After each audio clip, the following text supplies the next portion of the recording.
Morning, guys. So yesterday, when my broadband was down, I played 25 money games, rapid pace, like speed games against XG, basically pretty much as fast as I could play. It was on coaching mode. I played super well. I played a 2.8. Obviously, it's a bit easier on coaching mode when you've got the pip count and it tells you as you're going along a few clues because you can see errors. You don't really make them twice in a row. But I was curious because I've been playing some speed gammon recently on Galaxy as well as just the normal pace matches. Like, how much better do you play when you really think about moves and reason it out as opposed to just first instinct? Not necessarily first instinct, but in the flow of the game. So today I thought I'd play much slower, try and play 25 games as well. Yesterday the 25 games took 2 hours, so just over 5 minutes a game, around 5 minutes a game.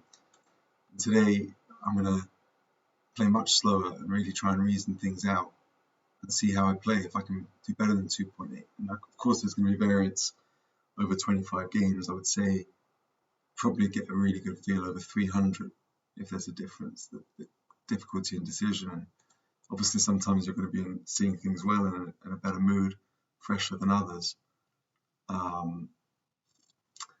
But I just want to get a rough feel how it feels to really think and reason things out as opposed to just play in the flow. My guess is I probably might even play worse. That's the irony. Okay, so first big decision, 4-2. What's the game plan here? Split and come out, hit or make the 4. They're the 3 choices. And my first instinct was just to do this, to be honest. We're kind of getting crushed here and anything else gets gammoned, and maybe we make a, I don't know, just wait for better days. Hit leaves 162534. I should know this happens so often. I'm not going to count it ever again. 162534, 26, 36, 46, 56, 14 shots. So just under even money to get hit when you have this structure, when he's got one on the ace and one on the bar. But I don't make a point. What do we say? 14 numbers. But he also has 5-4. I guess 3-2 anchors, 18. So about half the time he rolls well. What does it really achieve? He's just going to come in. I mean, it does take tempo. The other players fight for an anchor, which is what I really need. But the problem is I get blitzed with 3s, 4s, 6s. And so what's the chance of me making it when I've got no board? There's no threat. He can just attack us freely. So I'm going to rule out that option. It's either this. You know what? I'm just going to make the 4 point here. Yeah, it was best. Wait for better days.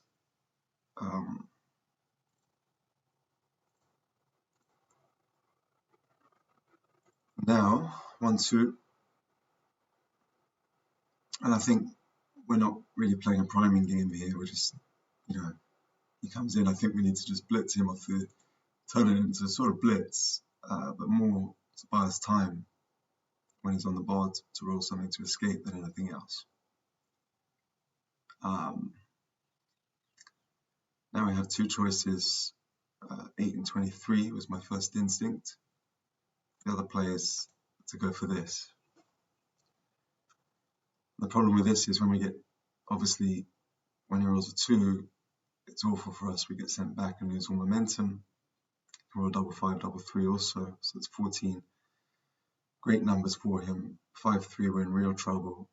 But if he just enters with a 5 or a 3 and the other man fans, we've got a heck of a lot of work to do to keep the attack going.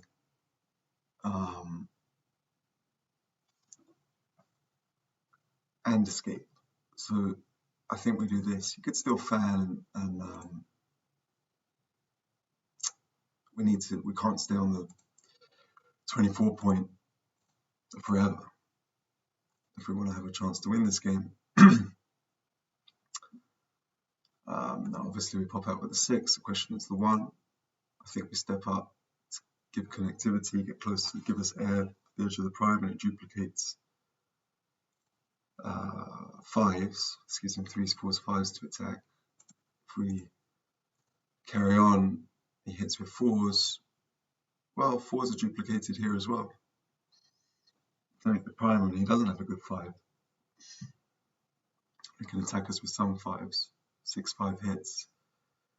5-4, double five are good. So it's only 5-1, 5-2, 5-3 makes the point. Yeah. So we got to do this. Give us some air.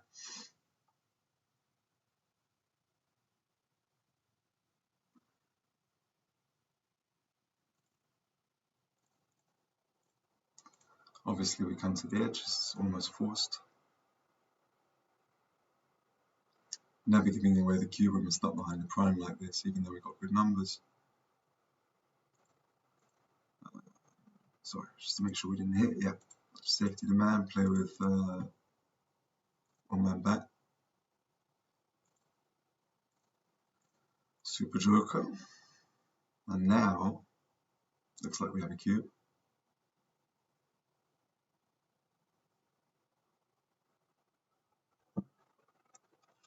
I'm not sure I'm cubing this, but let's just go through the numbers.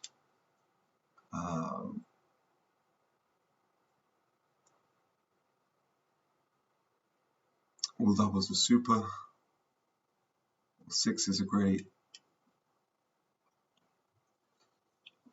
5-4 plays, 5-3 plays. 5-2 is poor. 5-1 hits. 4-3 isn't great. So 5-2, 4-3. 3-2 is not great. So that's 6 bad numbers. 6 bad numbers, but we got so much. We're 42 pips up in the race. It's got to be a cube. I would never normally take this long over the board, but this is just an experiment. Okay, so on a one-game rollout, thinking obviously is good. Played a 0. Not all the decisions were easy. Seemed to sort of reason it out. A bit of reasoning and a bit of feel. Unfortunately, I can tell you I'm not going to play a 0 over 25 games.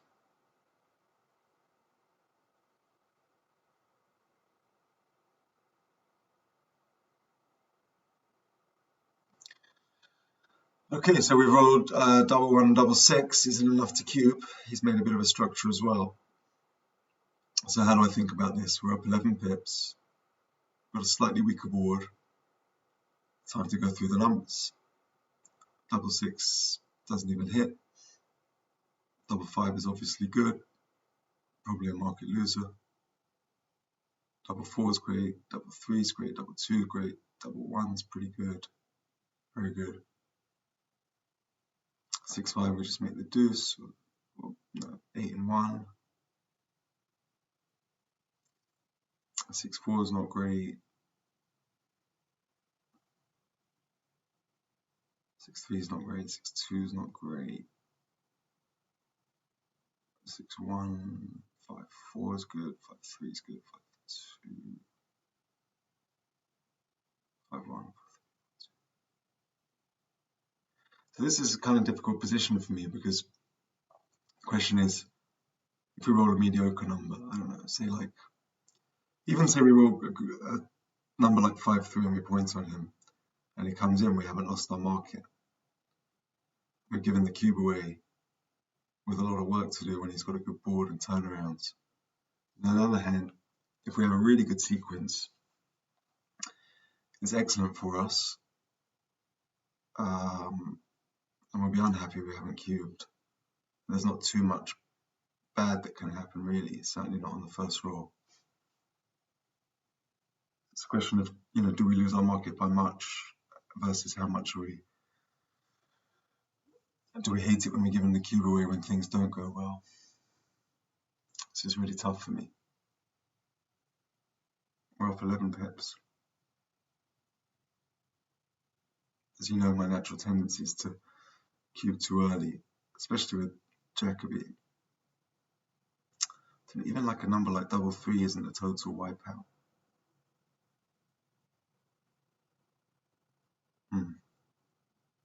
This is flipping for me. I'm going to queue.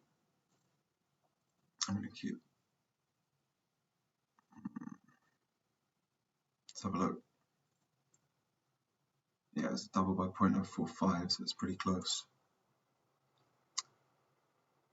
Now we've got 2-1. So a few game plans here. It's funny, my first instinct is just to play this. We're up 14 pips. He's got 3 blots to consolidate to safety, and we can attack next time. This leaves no shots. The other play is, well, a double hit like that. It's huge. I mean, when he rolls a 4, it's awful. When he fans, it's amazing. When he anchors, it's not great for us. And the other players to hit like this, but then, you know, our game falls apart. He's got a stronger board. We're up in the race. I'm pretty sure we just consolidate here. No, whenever I say pretty sure, wrong. Double hit. Clearly better. First blunder of the session. I mean, it looks ugly stripping the 6, but I guess if it's so big when he doesn't hit a 4, it takes away his anchor, gets him off the edge of the prime. If he does, he's got another blot. He's got 2 on the bar. We can come back in. Anyway, that was a bad one.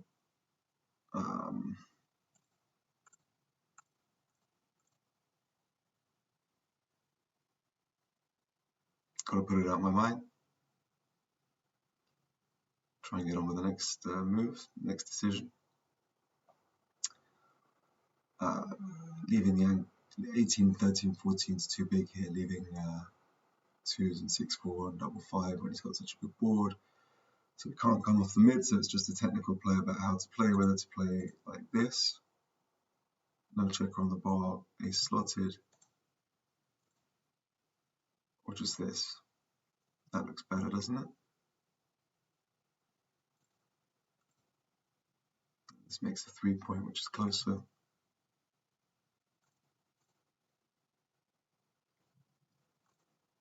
Not sure.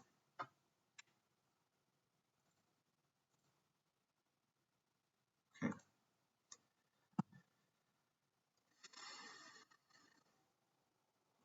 Changes the game, but we roll Joker back. 16 pips up, obviously erase.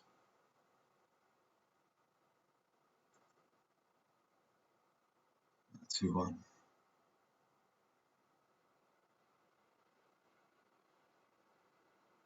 My play was so weak, it was just not leaving the spare on the 6 that put me off this. But so what? I've got 4s and 5s to cover, 1s to hit. If he doesn't hit back, it's shocking play.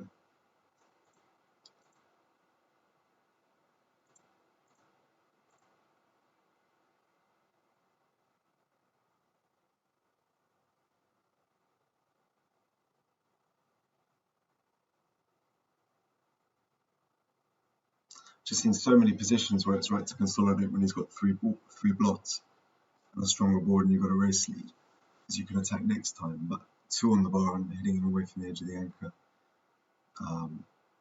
was just too big.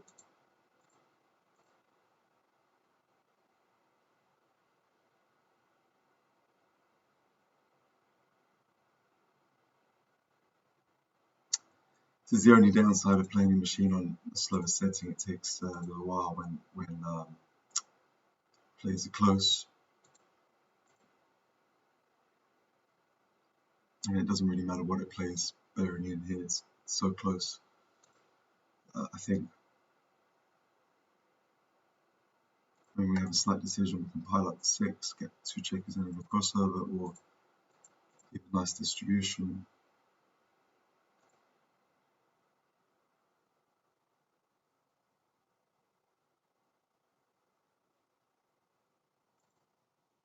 Not sure. Plays like nothing in it. Nothing in it.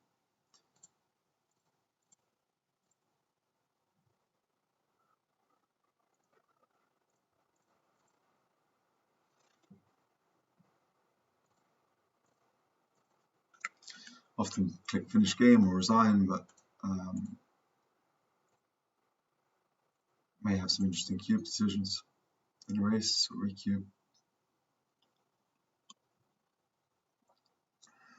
Not this game.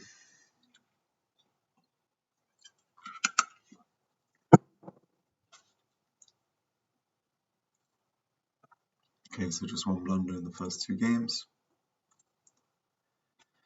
Okay, he's threatening to prime us, so we've got to split.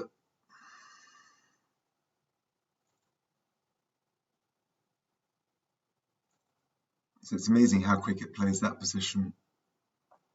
And it takes ages on just a little bearing. That's the idiosyncrasy, I think. I mean, obviously we can make the 20, but upside of the bar's well worth it.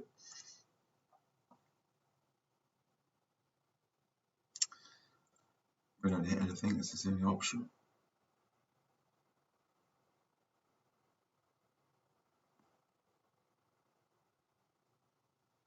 I mean, I don't really think we have anything here when we're 31 pips down.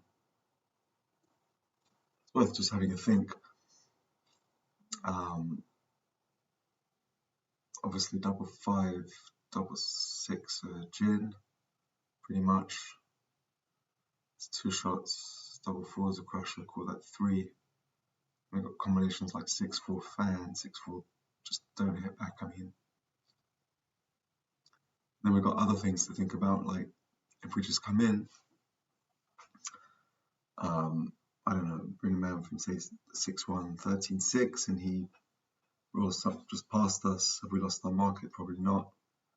Now, what about anti-jokers for him? If he doesn't roll a 6, his double 5 plays. 5-4 is really ugly for him. 5-3 is pretty bad for him. 5-1 is horrible. 4-2 is horrible. He's got a lot of bad numbers. 4-1 he has to burn, but probably don't lose market. 3-2, 3-1, 2-1. So a lot of numbers. He's got like 8 horrors and 10 numbers just sort of burn past.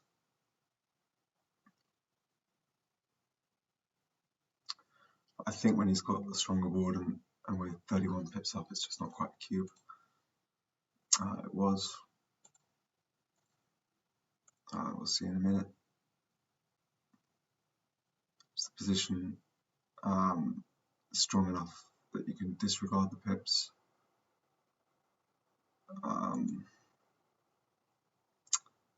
And because of his bad numbers, and I guess even if it goes badly, we don't really have any bad numbers. So we just come in and he escapes. We can hit. We've got a chance to hit, and he's not going to recube for ages with a 5-point open. So there's no quick turnaround. I should have got this cube right, really. I think this is best because we're such a strong cube when we don't.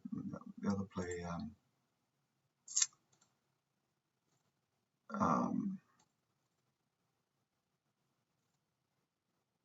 yeah, nothing really to think about here. So now a situation like this, we've lost the market on a thing like that. It's going to pass this. So I think that was one danger of looking through one roll. I just looked at what would happen on the foot that roll. But it's important to think about positionally, like how bad is it to give up the cube over the next 3, 4, 5 rolls, 6 rolls. So here I think he's made the deuce better to come down and split. I was wrong. Usually when he's made the deuce you can wait, but here, guess it's probably a huge swing when you make my play on 6-4. You make a bad number for him really good. He's made the deuce point already. Maybe we're winning the race, our priorities to split. Even though he's made the deuce, we've got a stronger board. When it wasn't an error, but it wasn't huge, but it's important to get those decisions right, whether to split or not. And we got it again here. My first instinct is this, sort of, although he's got a better board, hit and split, leaves our checkers nicely. It's not ideal. 6-4 is duplicated to hit on the 3 and there. And the other play is this, but it burns. I do want to make the 11, but burns past the 8, burns past the 6, and loses a spare. We've got no other 5. And the other play could just be when you split, not to leave a blot. In fact, I quite like this, because if he attacks us, we don't have that blot. Whereas this strips the mid, has a blot around when he's got a stronger board. I'm going to go for this, but not sure. Looked like it was right. Pretty close. Super close, nothing in it.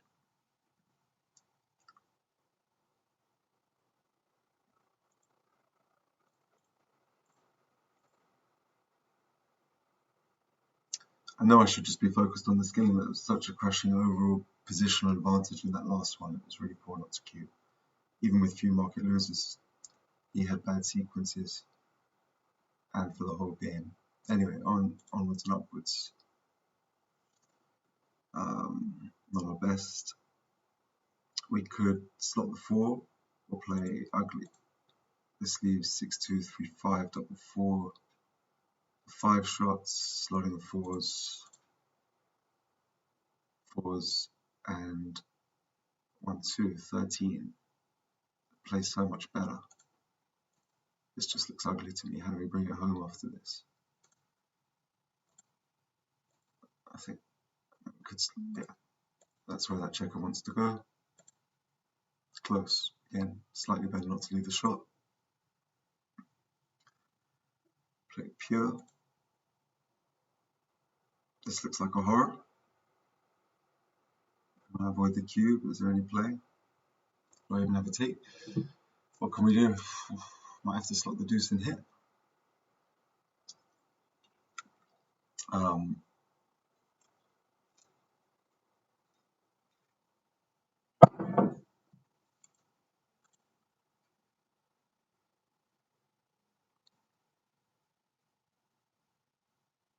Takes away half his roll at least. Oh, 3 blots against the 4-point board.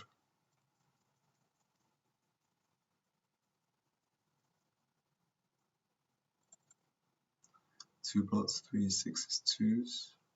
Sorry, 2 blots. Gives 3s, 2s, and 6s. 27 plus 1, 5 is 29.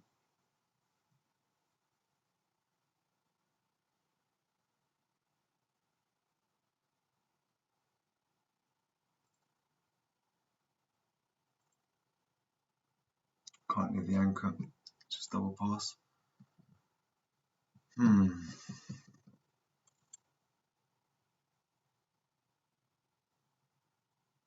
Well, it's only 1s and 3s.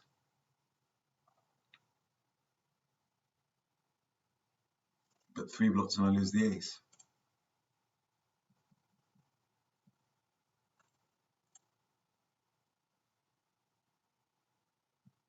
Maybe this is the play.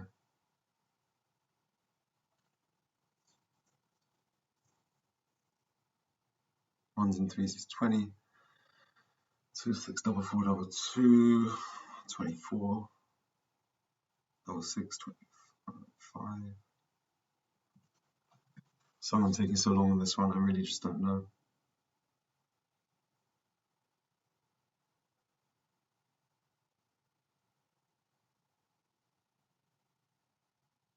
First instinct is just slot the deuce and hit. At least it puts him on the bar. Takes away half the roll.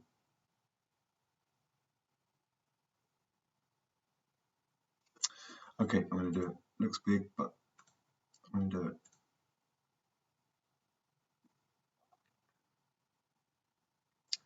So it was right by quite a bit. And I am 11 pips up, and I've got an anchor. And yes, I've got 3 blots against the stronger board, but it's got to be a take. And to be honest, I knew it was a take, but that's the one, well, call it cheat or whatever. When I know my PR improved last row because I found the top play, if whatever play was double pass, PR is not going to change. Well, you know, so it's sort of a very obvious clue, but it doesn't really matter. We're just training here. Alright, 6-5. Level race, I'm on a roll. I think we play 2 and 1, making the board does leave 3s, but this is just ugly and the hit's too big, losing the anchor. This is what I want to do, make a 4-point board and yeah, 1. I hate it, but I think we have to lift here. If we slot past it, how are we ever going to make it and we get attacked?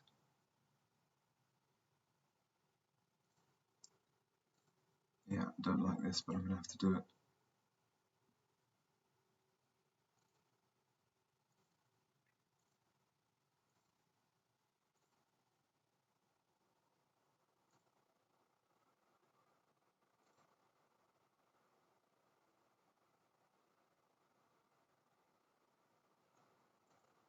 I don't think there's any gain coming out with the deuce or the 4 because he just hits if he wants to. So the question is, how do we make the board best? I think this is fine. Keeps us, I mean, we've got some race as well. Sometimes it's a funky switch play. Not this time. Oh, maybe it was. Yeah. Look at that. It's a nice play from the machine. Better for the race, smoother, keeps the spare outside.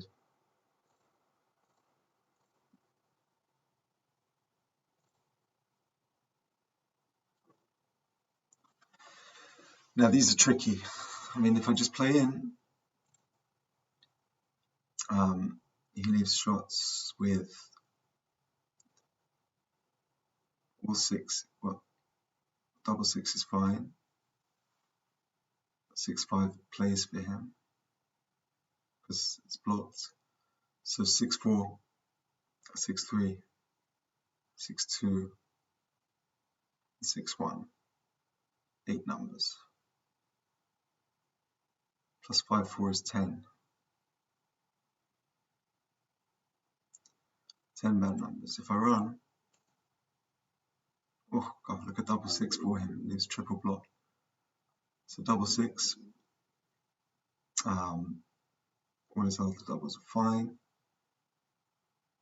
6-5 is a horror. 6-4 he picks and passes. He hits and covers, but it still leaves a direct shot. Fewer than the other way. 6-3 is amazing for him. 6-2 leaves us a shot. 6-1 leaves us a shot.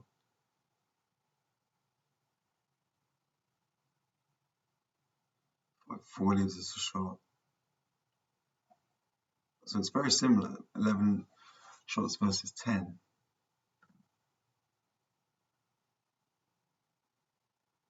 But this gives him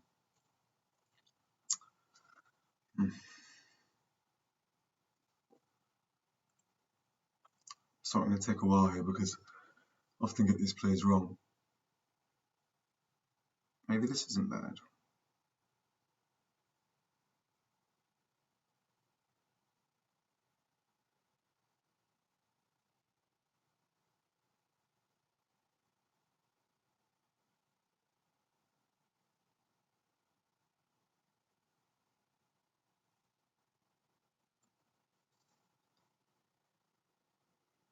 Not sure it really gains anything doing this because if he rolls a 6, he's going to move the other piece. It doesn't really leave me extra shots. It doesn't really give me extra shots. Don't like this.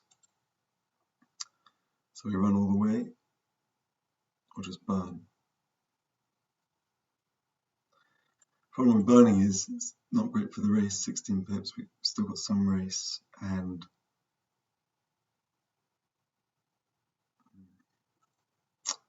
problem with this is if he makes the board or something, next time we can get pick and passed.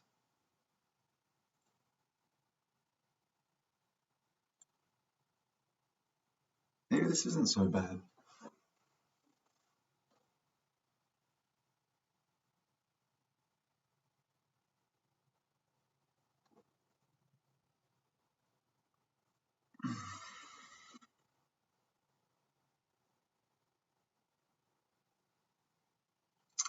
What am I missing here? If I just play this, what's going to happen next time? Say he rolls 5-2. Next time I'm going to have to leave anyway, but it's a bit more strict.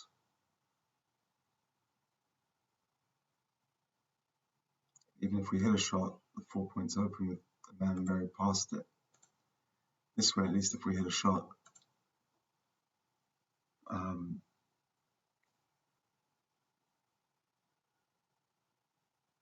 we've got more of a chance of winning the game. But it does give him 6-3, 1-3 crushes, double one. So it makes 5 numbers very good, but weren't.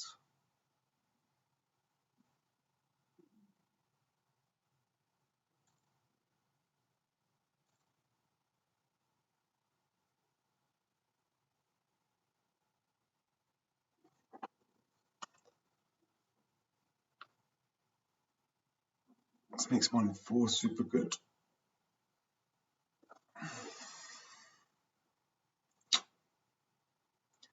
Honestly, don't know. Sorry, I've got to make a decision. I'm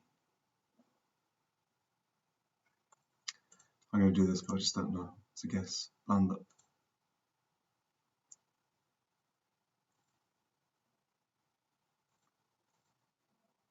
I guess it's just a question of. It's amazing. My first instinct, if I was playing on speed, I wouldn't have even thought I'd just play 13-2. Now I sort of second guess myself. And I think the problem is the residuals. Like now he tidies up.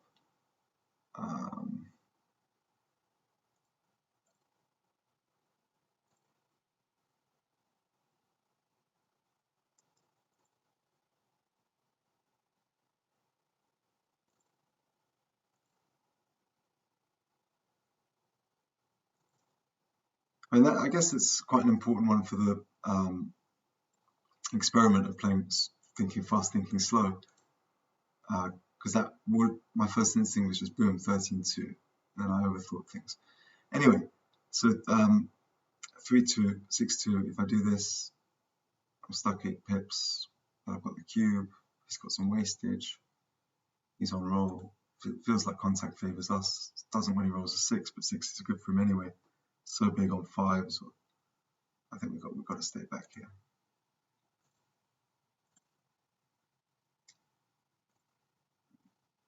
3 was good for him anyway.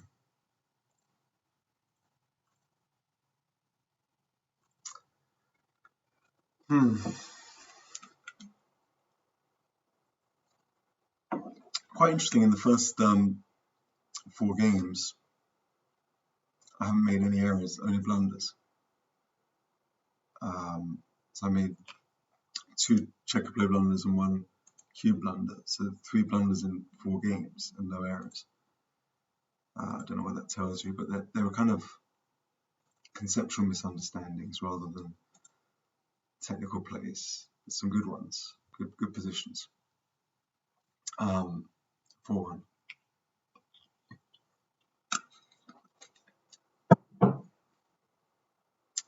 There is 14 and 9, which duplicates 2s. Sorry, like this.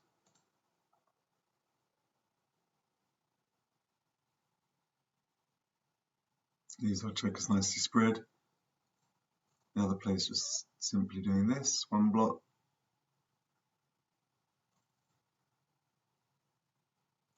Kind of like this play. Computer didn't. Let's play with 1 block. It's a start, sorry.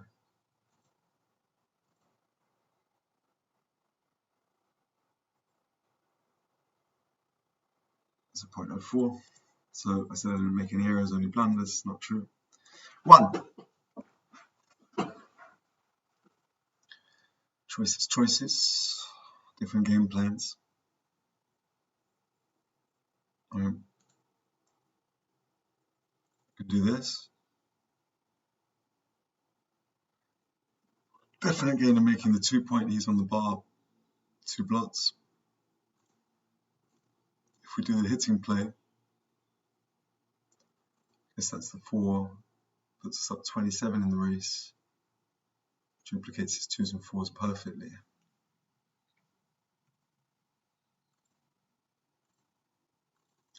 5. I think this gives him too much freedom to attack and consolidate and make a point. So I'm going to rule out the 5. If I do this, I'm only up 13 in the race, and it just comes in. I think we hit because it's just better. Technical, it's just better.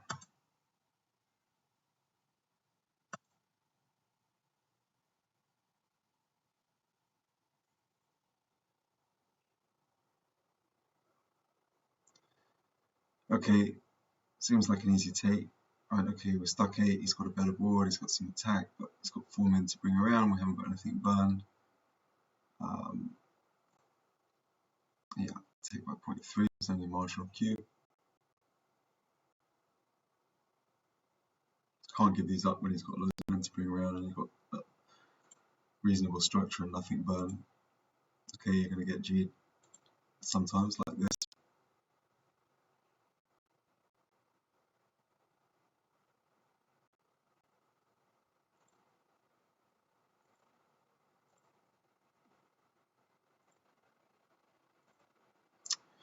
Two, looks like my only one.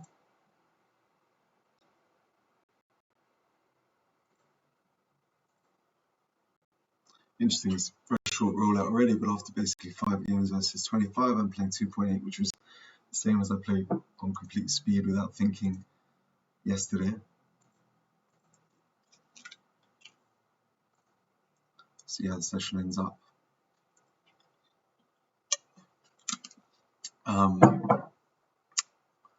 Right, well, 1 looks for sure.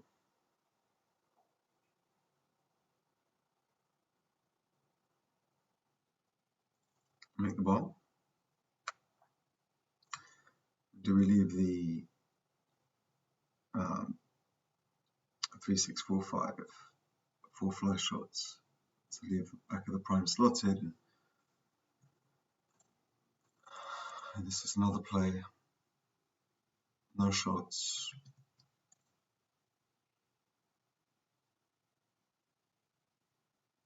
One. I mean, this is another play. Don't like that as much as the first one. So 1, 2, 3. Sorry, 1. Yeah, this has got to be right. It's got to be worth it because it blocks the 6 out if he anchors on the deuce. The only thing is then, you know, is this a contender? If I've got 2 more to play from here, I can make the bar from the 9 to 7 or do this. I think it's worth it. We got the anchor. Got to find a position where we can get to a cube. It's quite similar to the game where I made a blunder before, actually, in terms of having control. And him going to have some bad numbers in a minute. Obviously, we're not double hitting. We got him where we want him. We're now priming. Not going to stack 2 on the 5 either. This just looks pure, natural. I mean, we get hit. He's still got to escape. 2 men behind the 5 prime. Bigger danger is we come in with 2, 2, 2, 3, 2, 4.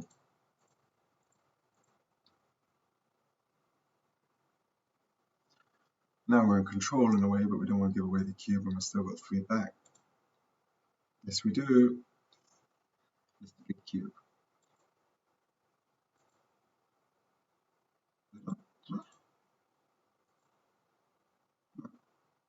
No, sorry. No, it wasn't big. 0.02. Pretty close. Oh, where am I at? Double 1 to play.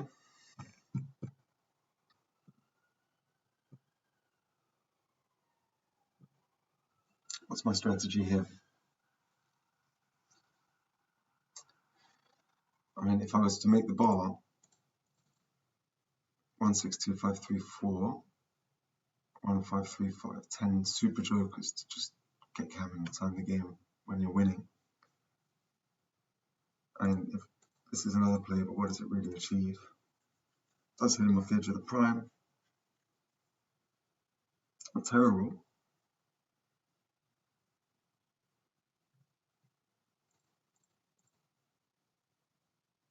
I mean, there's this.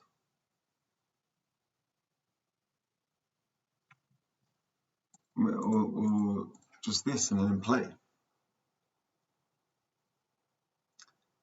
Funny, this was my first instinct because straight away double five, double four, 5-4 is just getting ready for such a strong cube. And if he rolls 6, so what? Even 6-3, he's got to escape the other man back, and we've got control. What happens if I hit him off the edge of the prime?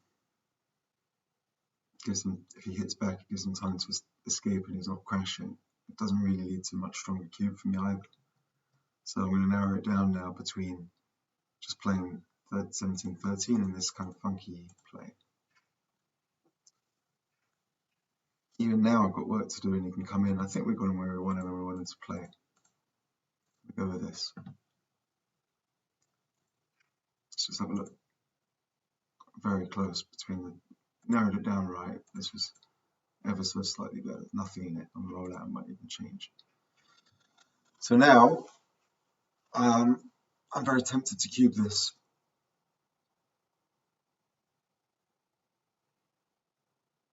Let's have a think. He can no longer crash. We've got 5-4-6-3 market losers. Double 6, double 5 will be market losers. 6, say 6 market losers. What about a number just like 5-1? Have I got any bad numbers?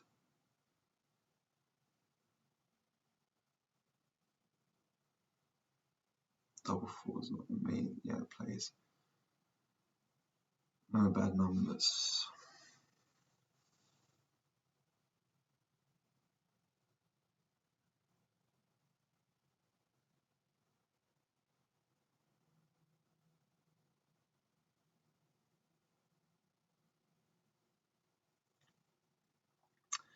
What happens if I just roll, say, like, I don't know, 13, the man on the mid comes down to the 6, 7, 8, or 9, and he rolls a deuce.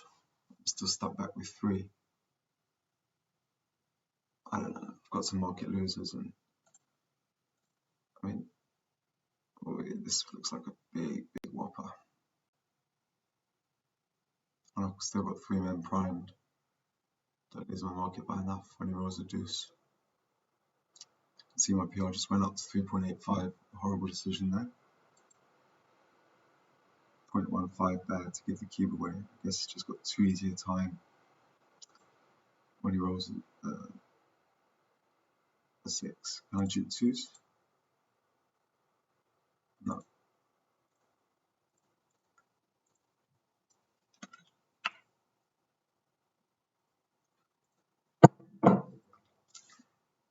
I guess this is the problem with these variations. Still primed in scenarios like this. Giving him 2 or 3 rolls with a joker. I just think he didn't come up there. He's just given up this game.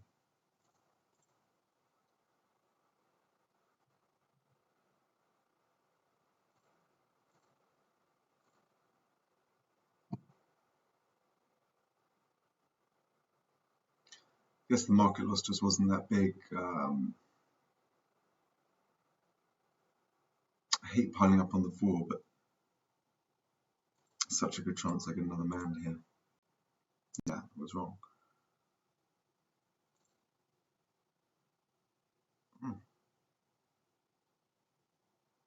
The slot.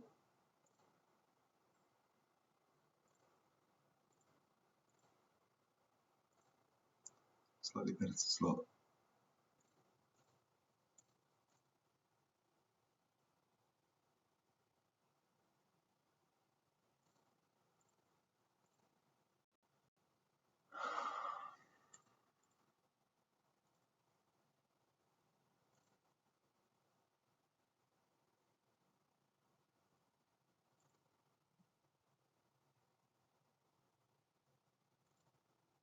Awkward now. I think if I do this, it's just too Too bad when I get hit with a deuce, especially deuce 6. Might be worth it. And what do I do now?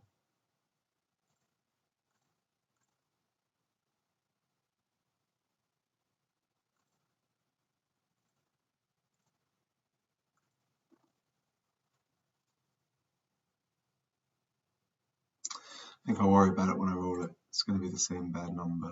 If I'm leaving a shot, I may as well leave it next go, and I may never have to leave a shot.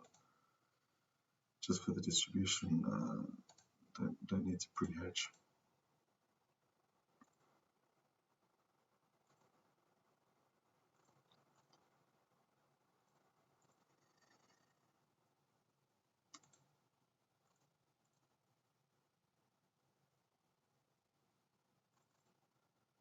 Oh, I'm getting sloppy here. If I just play here. Thing is, this gets off the doubles. Is there any way to get off the bad double 6? Don't see it. Oh, if I leave it here.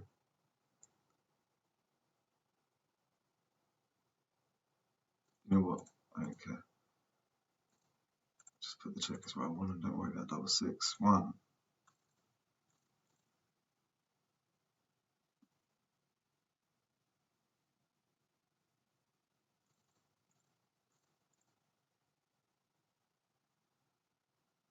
Error there. Look at that.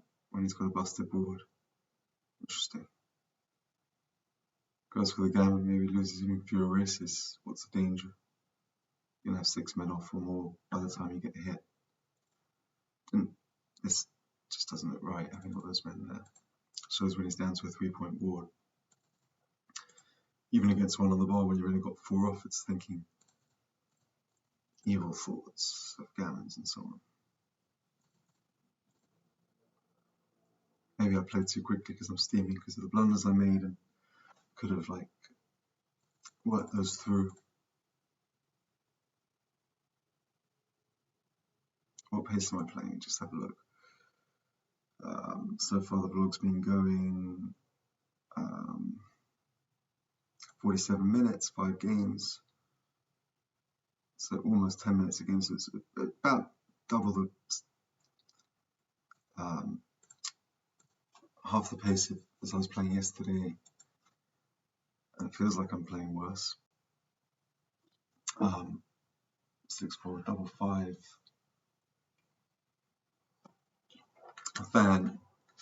It's funny, I mean, it's a standard pass, but I like to take, if I was playing for money against humans, because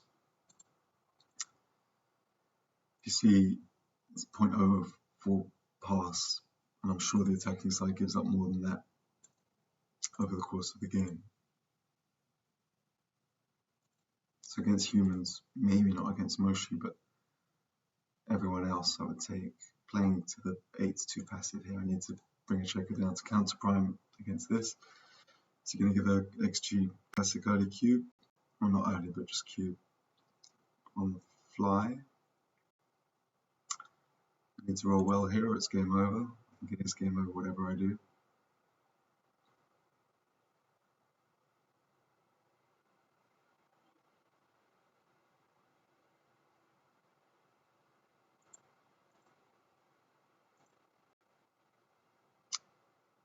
I don't like this. I'm being outraced, outboarded. He's got the shot of the other man. Stuck 22 pips. He's got a strong board position. How am I going to win this game? I got something right.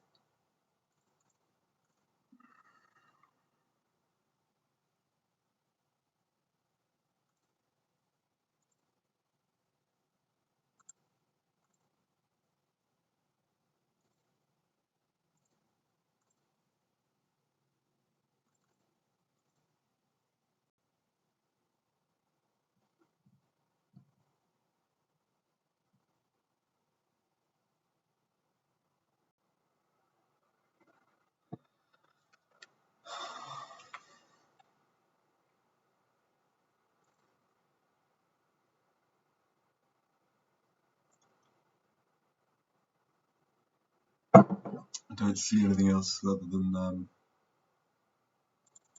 making the bar and slotting the back.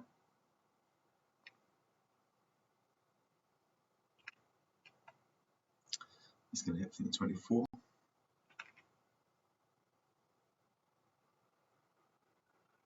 Surely he's not going to make his 4.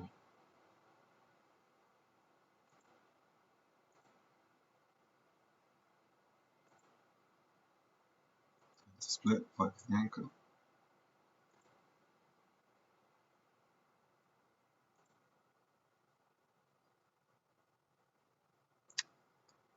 Now it looks like I've split to fight with the anchor. Now I make it and just come up. It's not much value in hitting really.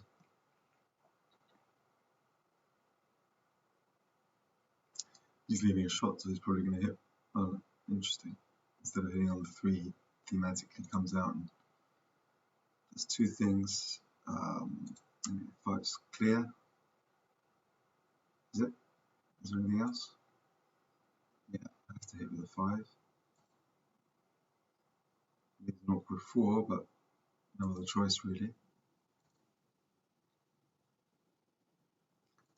A lot of BG's just process of elimination. Choice of anchors. I mean, if I make this, he can attack me and fight and make the bar and all those shots. I guess I want to have 2 back on the ace, but this is an unknown. Makes the 18 point. You can never prime me now. 6 skip out next go. It's okay. If I roll 1. 5s are the number that don't play very well.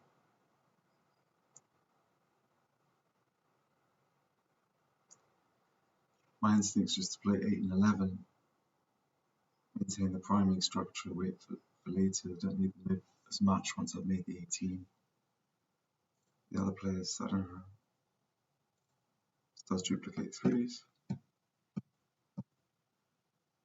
Hiding the race often says we've got to do something. Why does this just feel better?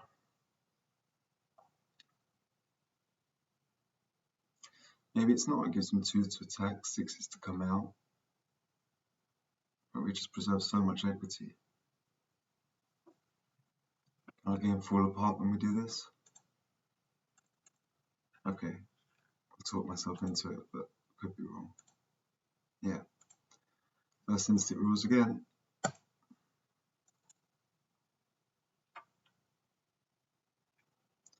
Absolutely convinced now. Maybe it's because I'm vlogging as well and having to talk through things. Although I kind of vaguely did talk a little bit yesterday, but I'm convinced a lot of these decisions I wouldn't make if I at speed.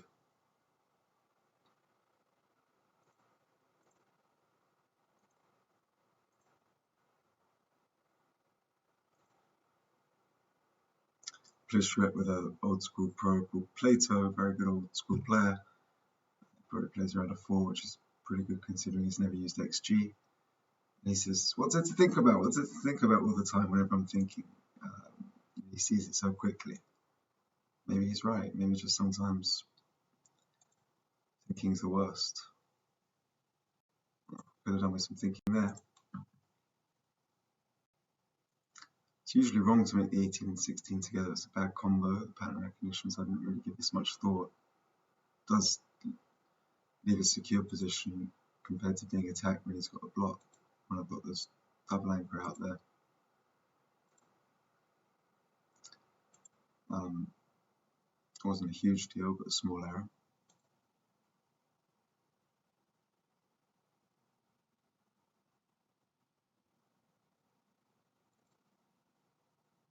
Guess I don't want to hang back to be attacked when there's only 13 in the race.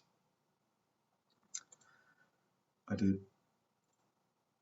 better just to stay back, gives him more awkward numbers. Contact does favour us. Just seen so many positions where you hang back and then it's good for one roll, but then he slowly morphs to be able to attack you, and it's better just to be off the 18. This is very stiff. Look what happens with a number like this. Instead of having the flexibility. Stiff positions, piling 4 checkers or something like this, just roll so often. I'm sort of playing a bit fast and sloppier because it's hard to maintain stamina when you're thinking so intensely for so long. One of the other huge advantages of playing super fast is it just conserves energy, especially when you're playing long money games. Kind of like to leave it there, but I don't really see any point. He only hits if he wants to, it doesn't stop anything.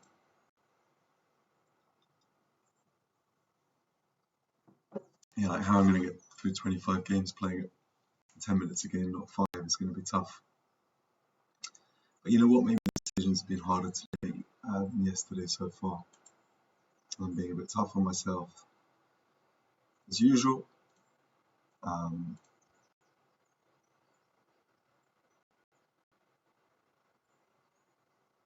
Okay, looks like double pass. He's up 15 pips, which is almost a 20% differential.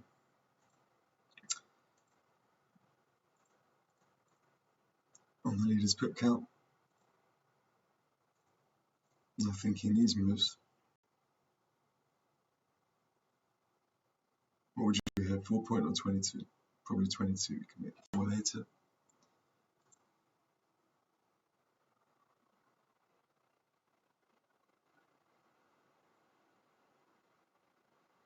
Although he's ahead and got this stack, I think we need to split to fight for an anchor.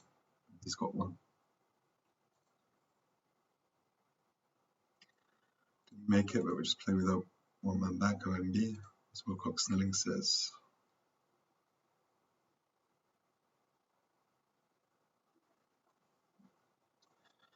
Technical play now. 5. Play off the 6. I lose that. I'm keeping the midpoint stacked and losing some flexibility. I could play 4 to 1 and I don't know, 6-5 or 24-23. I think, although it leaves a couple of flies,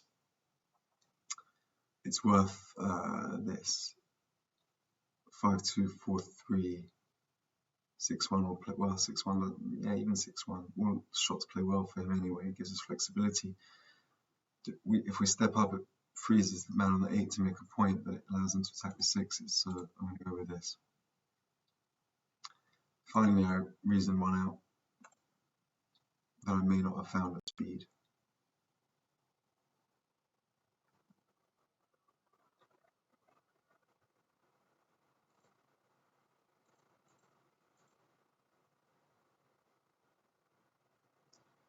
Turn up, but he's got the 3-point anchor. We've got to bring all this home with a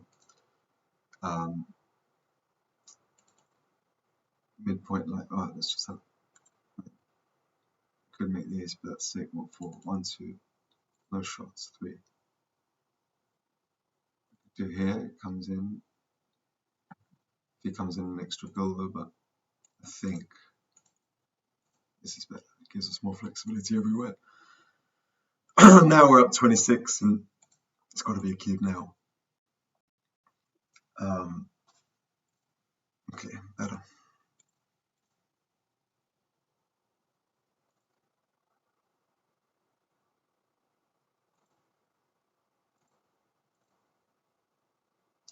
Maybe 24 and 8 was slightly better. 2023, interesting.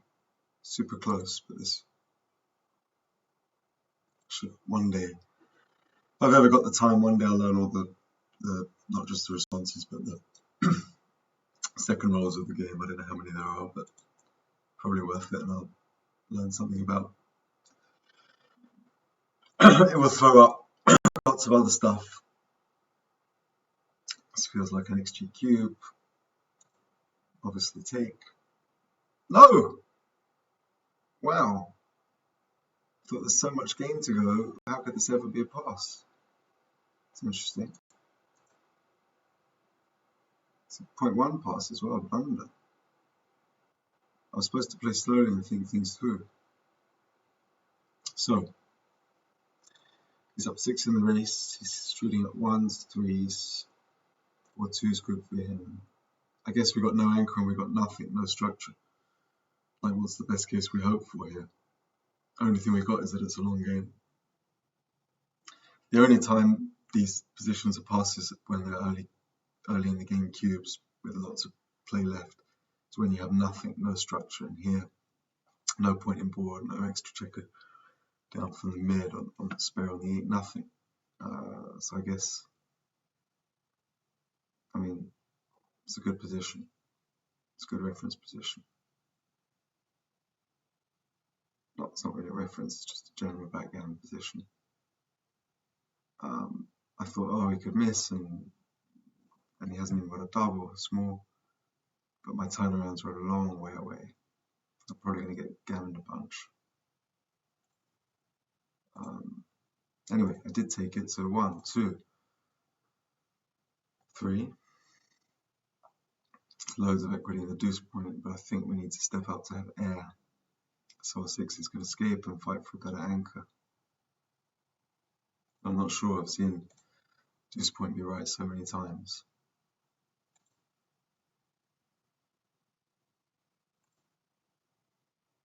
Point of 5 better my play. Okay, was right this time. I think we just come around the corner. I'd like to leave it in a way to make an anchor, but you get attacked there, and this is a nice builder. And 1, 2. I could bring 2 down, but I think this puts checkers nicely in place and keeps control.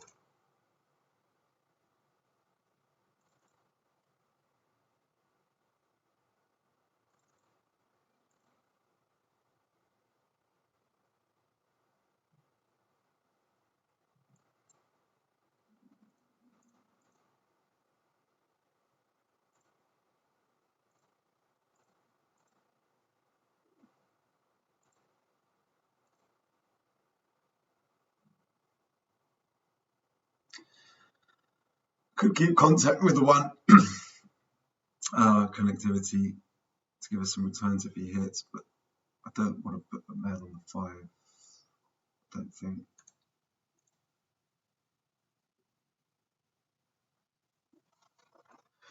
Interesting. If we got a double, no way. I mean, it's worth having a think, but if we fan, we really don't want to give the cube away. Yes, he can crush sometimes. 4, 3, but even 4-3 plays. 3-2 is not the end of the world. 3-1 is good. Can't give away the cube there.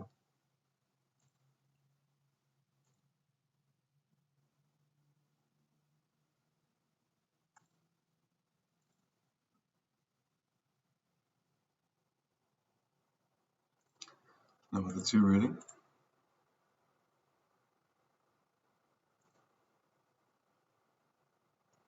We like to leave it there in case he runs, but it's way too costly to get hit.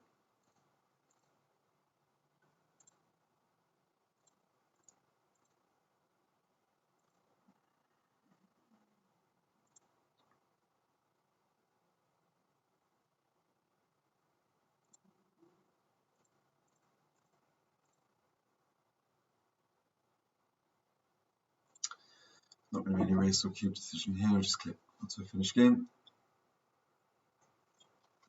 Okay, so after the first 10, 3.2.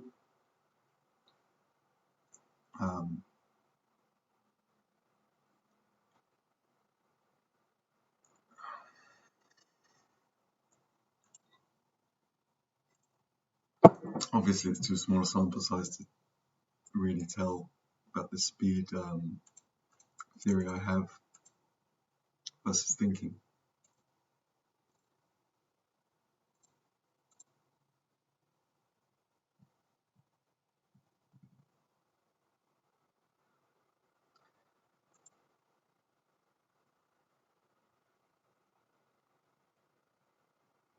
Okay, 5-3 from the bar.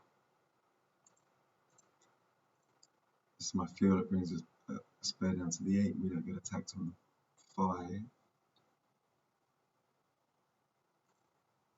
Would like to come in on the 5, but then I guess I would dump a checker behind. Gives him 1s and 2s, which aren't really great numbers for him. So I'm going to go for this.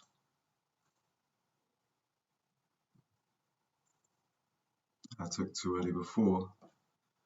Should probably have a think about this because I've got no anchor. And he's got the 20. I'm stuck 20 pips against a stronger board. But he's got his 2-4-6 isn't the best board, and it's got a lot of work to do to bring it round. Another mistake without an anchor. This time another blunder taking some, obviously too big a taker because I'm so used to everything being double takes, but I guess stuck 20, stronger board, no anchor.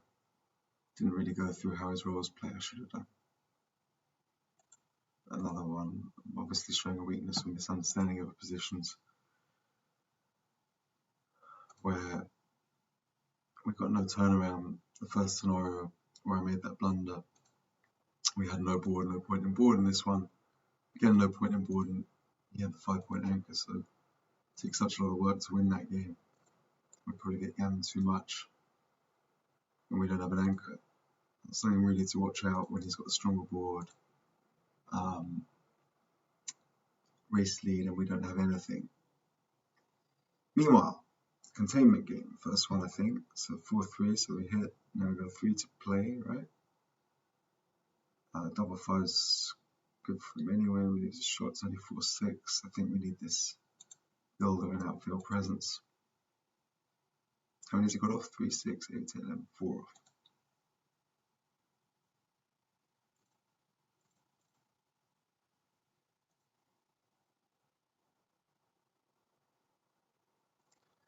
Got to hit off the edge of the prime.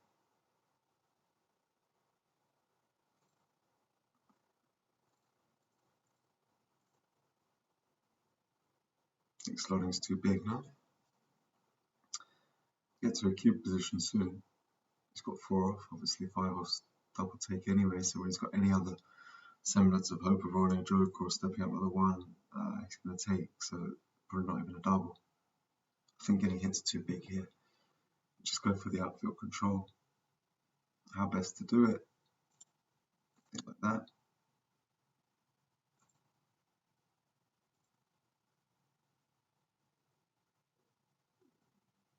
Bust him off. He's got to roll 2 numbers now, not 1 to a joker. I mean, we could come out here, but I think slotting's too big. This is fine.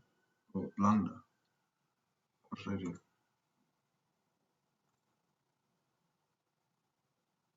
Well, that's just an oversight, to be honest. Obviously. Happens sometimes.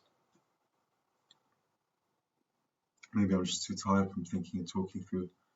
Wonder how often I do something like that. Maybe 1 every 100 games. No, maybe 1 every 50. Do we have a double? He's got 4 men off. How much do we lose on market buy when we make the 6 prime?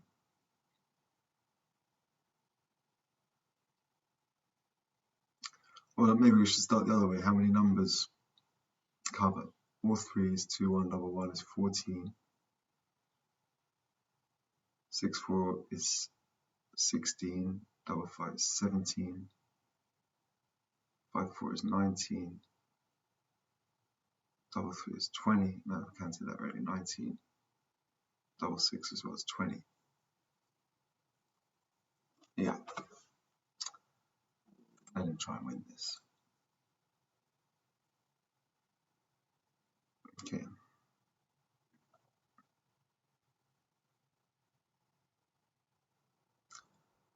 I think we just come in because this gives us 2s and 3s if he hits to come back in and return, which are bad numbers. Or we could just go. Yeah, I like that theory. Like this. Okay, I'm not going to miss pointing on him this time. Don't want to give him the 2-6 joker. Slowing the back of the bar. I think we just do this. That was wrong.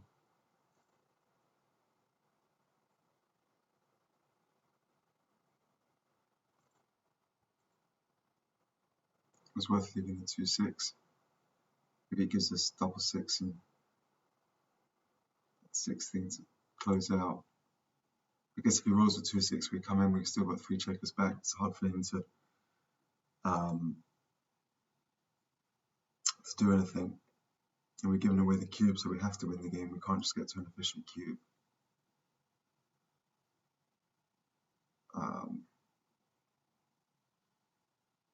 do we do it this time?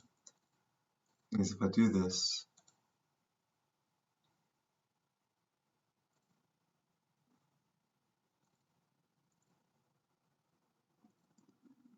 okay, let's do it.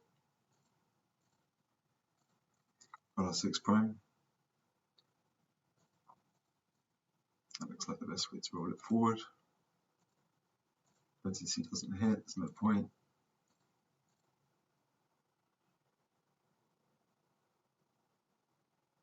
I don't think we hit loose or anything to go after the other checker. We don't need to. We're such a solid favourite. Anyway, obviously no gammons once he's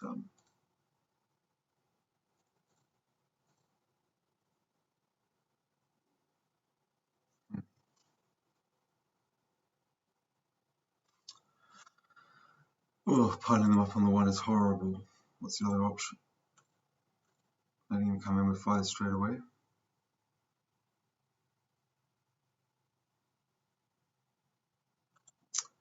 Maybe. I'm not leaving a shot. Well, that's got a block. No, that's too big. And the thing is, whatever we do here, we're going to open up next time, take 1 off, open a block, and then 3 on the ace. I don't like this. So I'm going to do it. Oh, horrible. Where was my logic wrong here?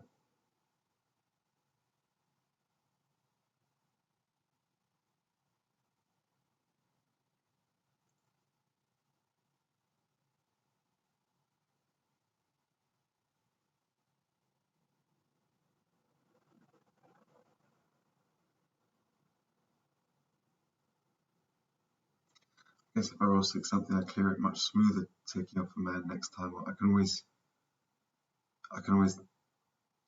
take off and end up with a smoother distribution rather than this leaves shots when I roll 2 big ones, yeah.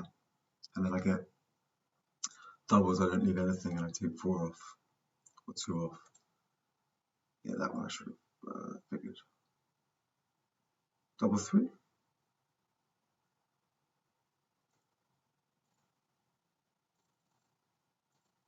I think I can manage that one.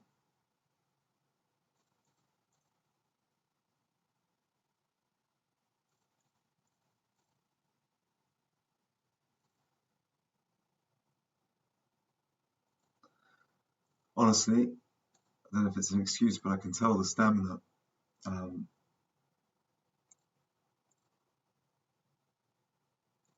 Quite hard to think like this, taking your time, giving it maximum thought every time. It worked the first 5 games. I mean, it's hard to tell what's randomness about how difficult the decisions are compared to.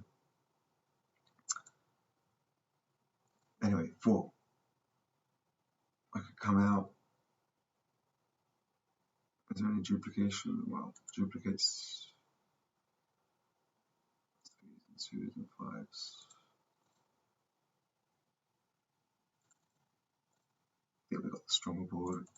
Hit him back, it's so bad for him when he comes back in on the ace. Tempted to cube, but 3 men back.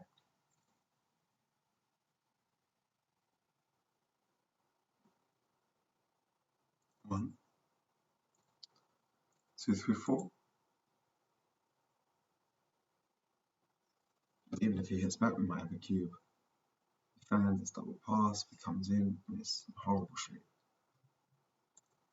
Do I need to do this and risk getting hit, sent back? It's so strong whatever I play.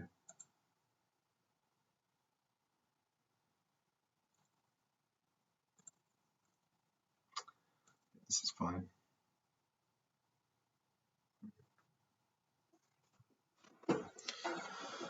Now he's anchored. Do I even have a cube after this super joker?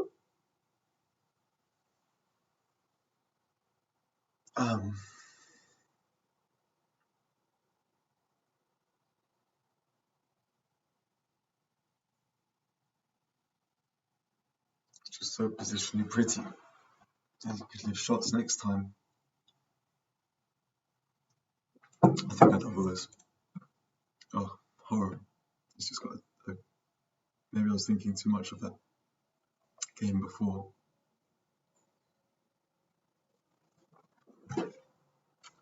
Where I had the 5 prime, but here it's a bit different. Anyway,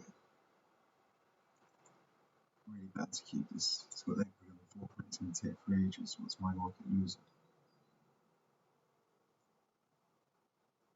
Anyway, I'm still up in the race, so what are we going to do here? That seems like the 5, and I don't really want to let him hit off the anchor.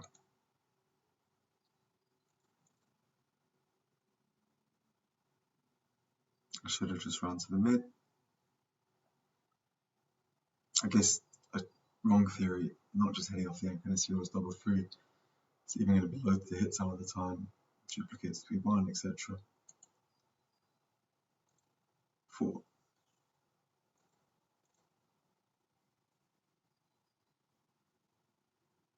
So I'm going through a bad period now. Really playing poorly. See if I can just snap back.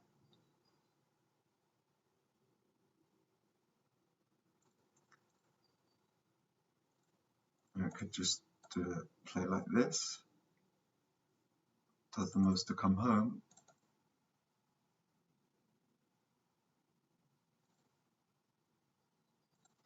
I think this is better because it keeps him on the bar and does something to come home. Don't think there's much in it.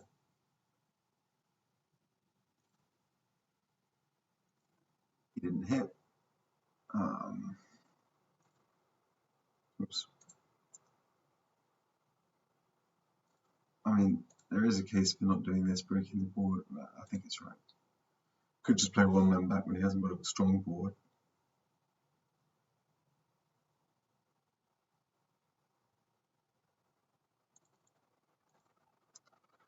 Works to have the extra point when you roll 5-3.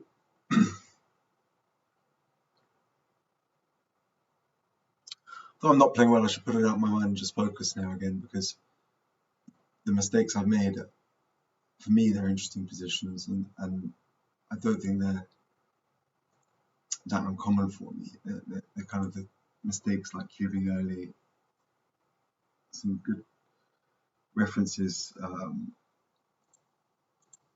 some really good sort of errors to make. I'm going to look through these and study them in depth at another point. Who knows, maybe make another blog of how I would try and learn from these blunders. Oh, my blunder rate's gone down. 6 blunders in total over 12 games, it's 1 over 2, but errors 1 a game, it's too many. Plus 1 blunder.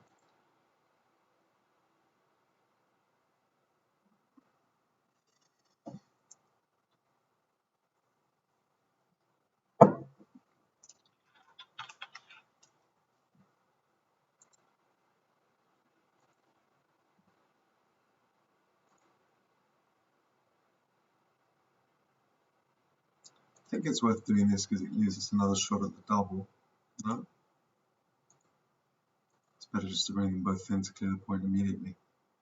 I thought I could always end up in that situation but have 1 shot at the double without. It's a sort of double jeopardy question there.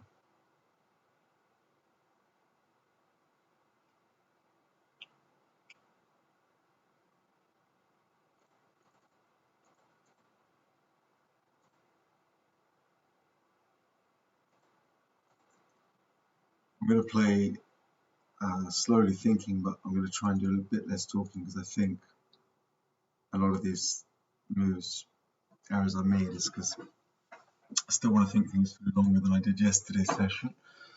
I think talking out loud everything is sort of putting me out my rhythm a bit.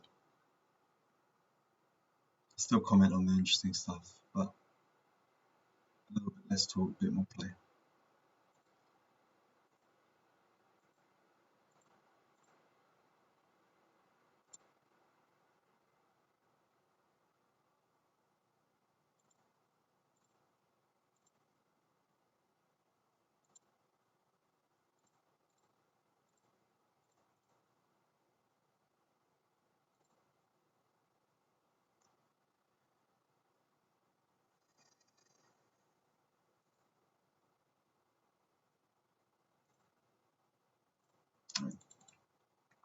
This is just ridiculous with an even race. He's got sixes out. He's got some awkward numbers, but I think we just want to hit. That's the two.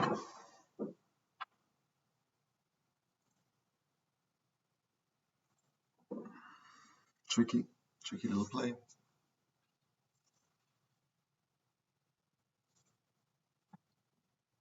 This is so stupid.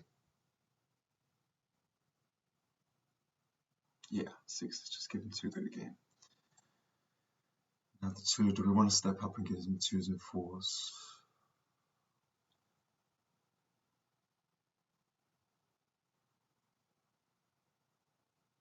Staying on the 11's 5-6, which is duplicated if I come here.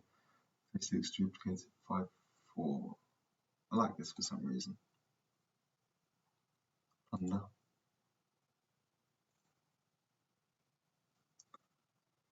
It's no shots, consolidation. Maybe he's got some bad numbers. It's better. Not a super easy one to find. Quite an unusual position.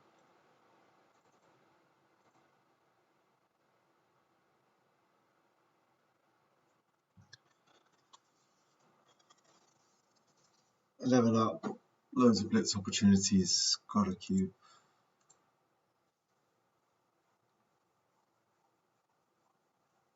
Even this wasn't a double. Very small. 0.03 no double. It's too much work to do. Only a 2-point board. If I hit something, everything hits, doesn't it?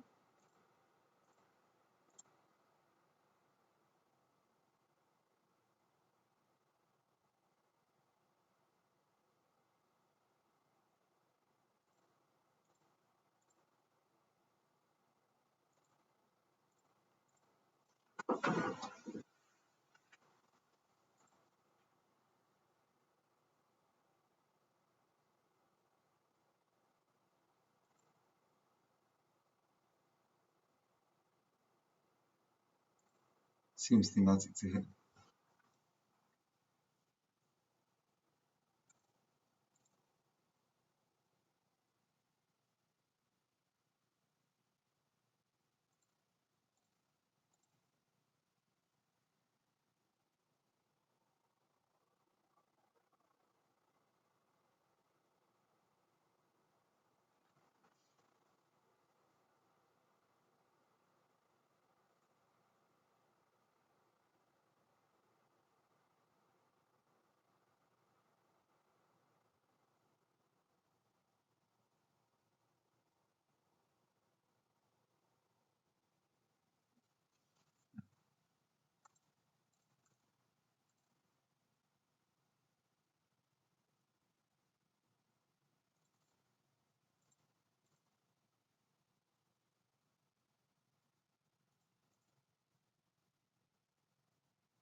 That's probably best.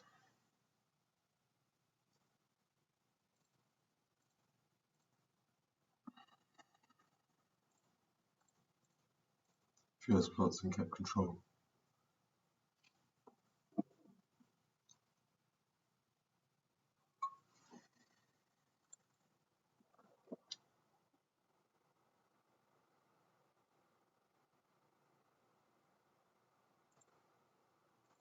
Duplicates 3, steps up to where we want to be.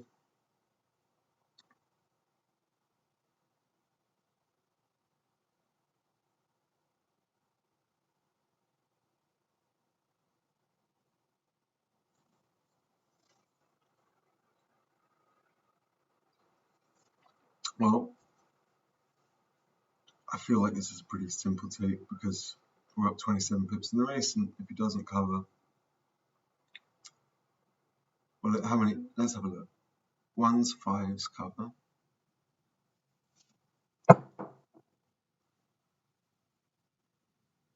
2, 3 is 22.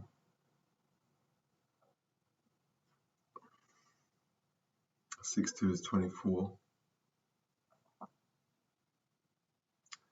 Double 2 is 25.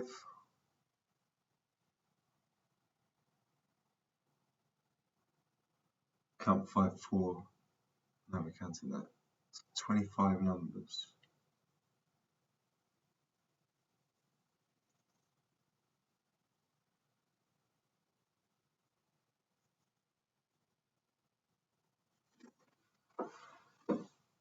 So 11 times, we're going to be in great shape and for sure take. When he does, I think even when he covers, we can come in on the deuce and, fly shots or anchor up, and just got to take this. Yeah, not even close. Close to a no double. And my first instinct was to grab it, but you saw how I got punished before grabbing cues, which I thought was just not no-brain takes when they were passes.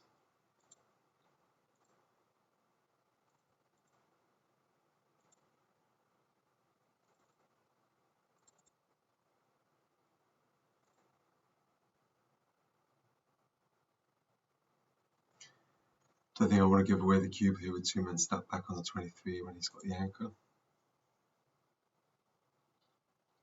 Made that mistake before. 6. Oh, that's only 3, isn't it? But now a different story. Now a different story. He's got blots everywhere.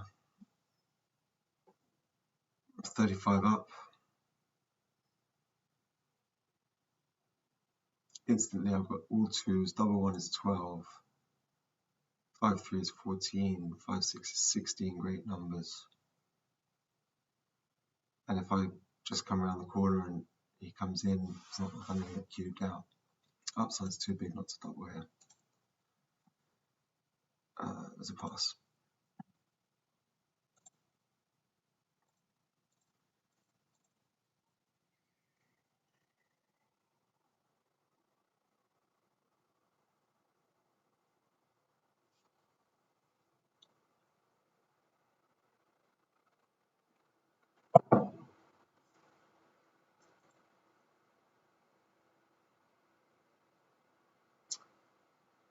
Could make the 5 point or the 9 and 8, but I think 2 points in board is right here because that's where those checkers on the 8 and 6 want to go. If I do this, it's got the stack there, and this just feels right to me here. It makes an extra point when he's got stuff coming around, and yeah.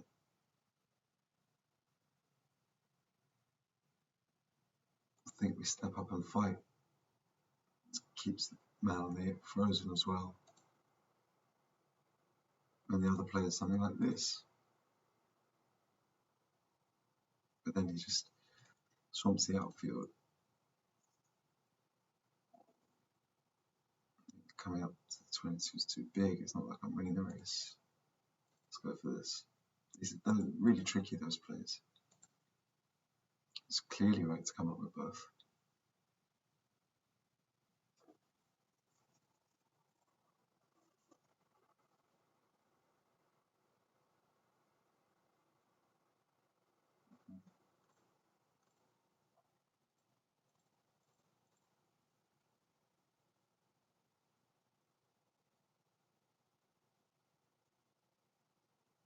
I often really struggle in those positions. It's so hard.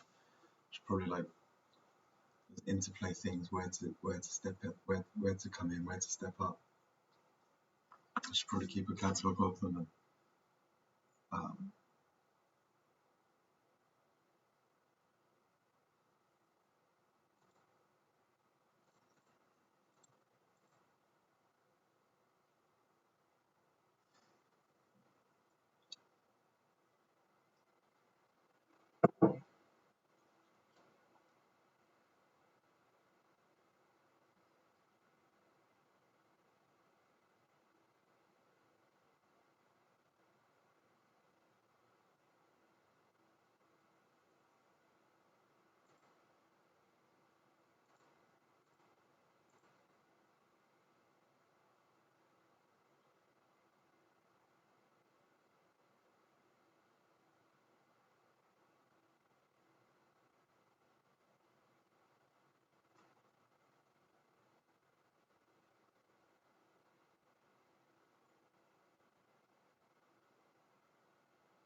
super weird. I can sort of feel myself zoning out a bit now. Yesterday I didn't have that problem, 25 speed games at all. Here I'm only on game 14 in the last 4 or 5 games. Maybe they've just been tough, but really it's not the same level of focus from me. Can't explain it. Might just be the mood. Maybe I didn't sleep enough and played quite early this morning. Then again, last night, usually I play better in the morning than night, but last night I played late at night.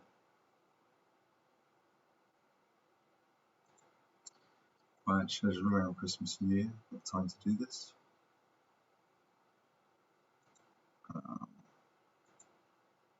Let's see for one. Probably 2 down was probably a bit better. Even double one or whatever, he's only going to hit if he wants. I'm going to have to move off at this time anyway. No point running when I'm stuck 9 in the race from 20 to 12.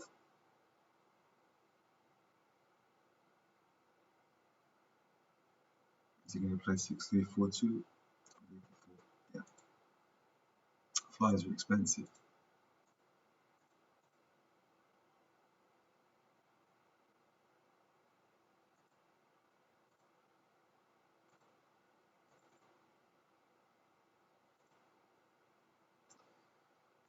Okay, 3 pips and I have the race now, so 6.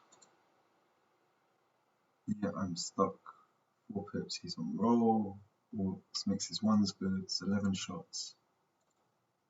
This is 4s. 15 shots. 4s, 3, 1, double 2 and double 1. It's 4 more shots. But some of those shots we get shots back, and it doesn't make all his ones good. We're down in the race, we want contact. It's got to be better. So much better for me when he hits with 3-1 like this than pick and pass.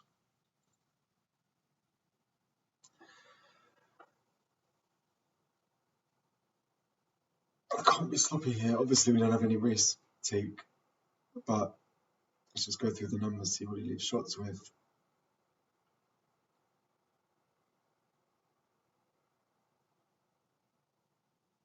It takes a little while. Double 6 leaves a shot.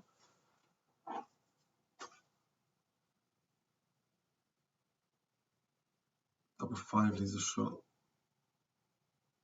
Double 4 plays for him. Double 3. Double 3 kind of leaves a shot.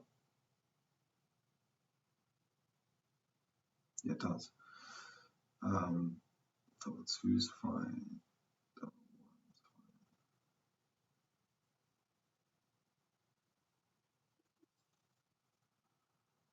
fine. 6-4.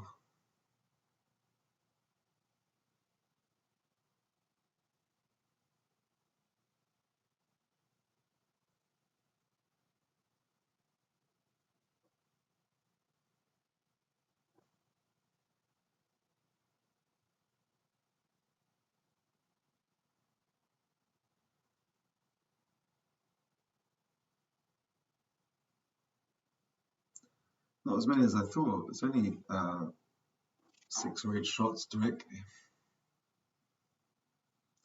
which I hit a third. That's 2 wins. I've got to get my wins up to 9.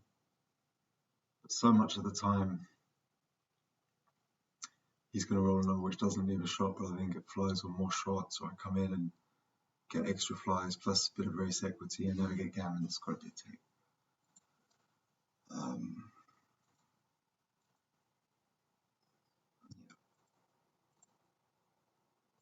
Even with I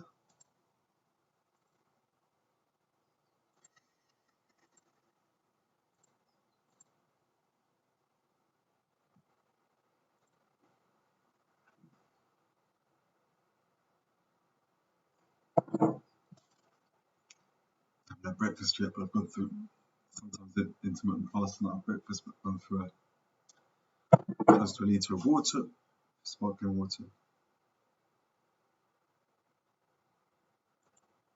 I'm going to do a 10k run and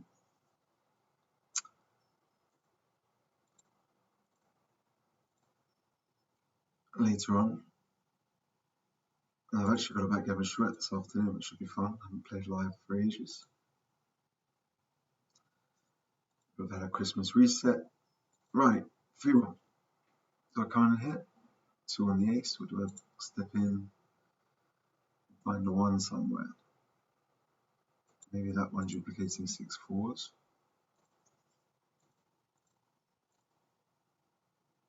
What does that achieve? I get 2 stuck back on the ace, so I hit that. Let's go for that.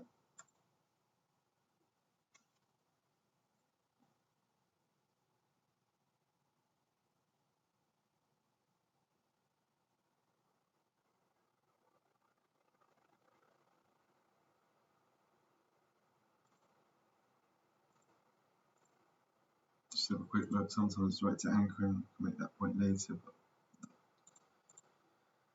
not here.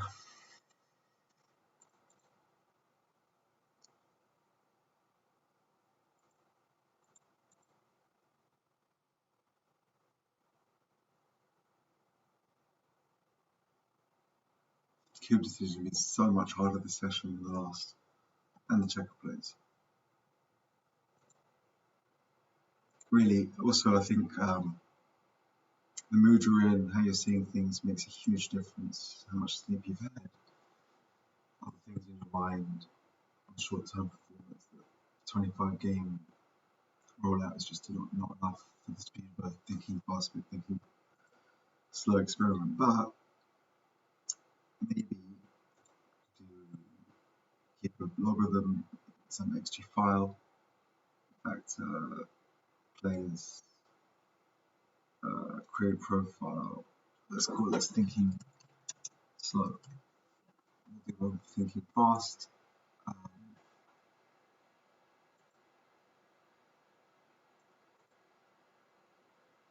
Changing the place will prevent the game result.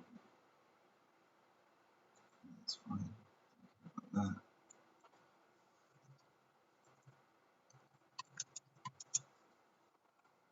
Just say it's in a file somewhere.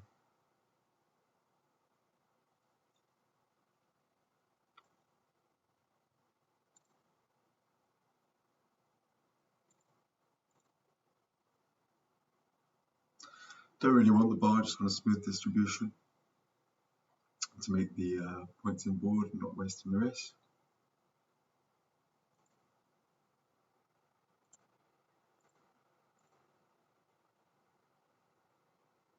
Don't need to think about this. Standard take. It's got 3 points to clear and got some race equity.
My first instinct is to come in 7 to 5 because gammon, if we don't get a shot now, I might be wanting to run anyway. I'll do this. I'll still make 1, 2, 3, 4, 5 crossovers to save the gammon. He's got 10, but if he rolls one big double, mine along he's a slow. I'm happy with this. Is it close? It might play 0.01 better. I think we stay for 1 here though.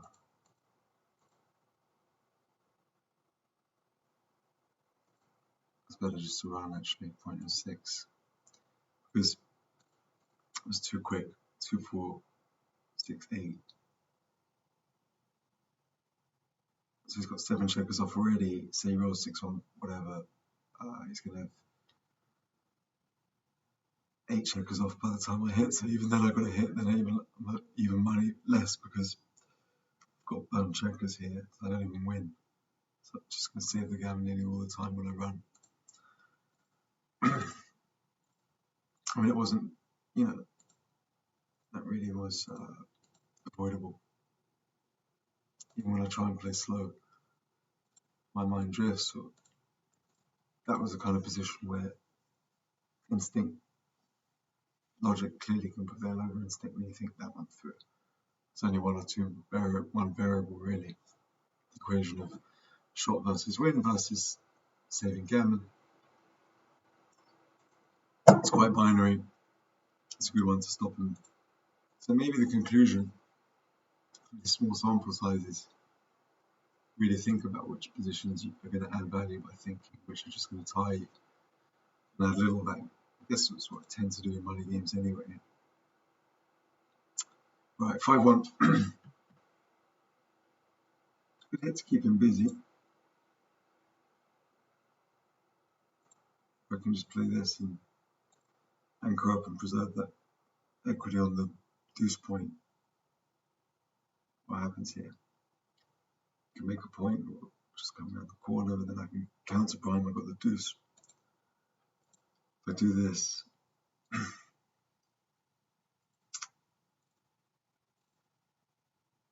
just hate my game.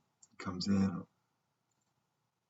I'm going to do this. I've seen loads of positions where you preserve a lot of equity from having the deuce point. Obviously going to shape that. Excuse me. I hope it's not Omicron. I don't think so. Feel good. Obviously a take, counter prime potential, deuce point anchor.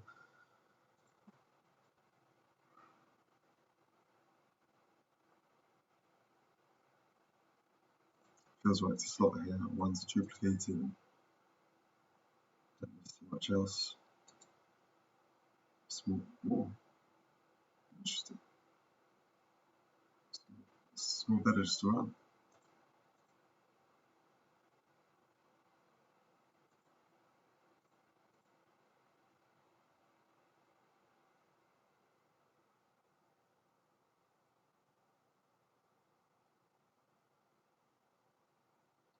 I guess the running before he's only got a 2-point board. I think, I'm going to get stuck back with one. If I run, best case he misses and I escape, so what? But anyway, we have a 6 to play. It looks like I've got to come out. The one we pointed on there. So these 1s and 4s kind of duplicated. Interesting prime versus prime game. I'm not going to make the mistake I made earlier in the session. I'm not seeing that interval point when I'm looking at the outside of the prime.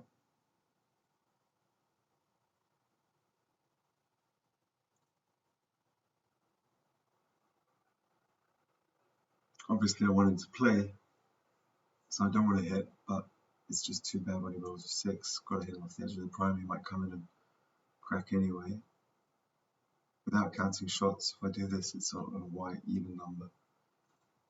Usually right, 12 away.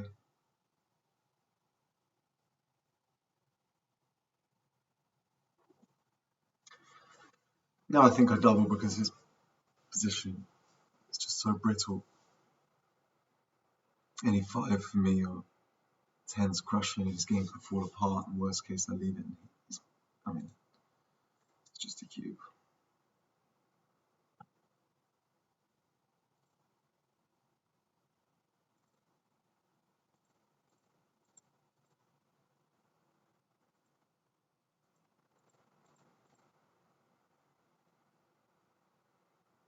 Tempted, 38 pips up, but we haven't got a point on board.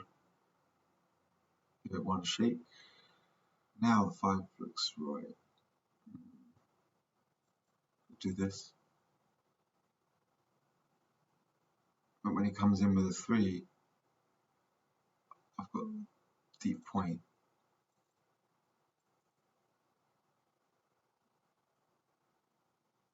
And the other play is a tidy up play. Leads to a very powerful cube. Only leaves 4s.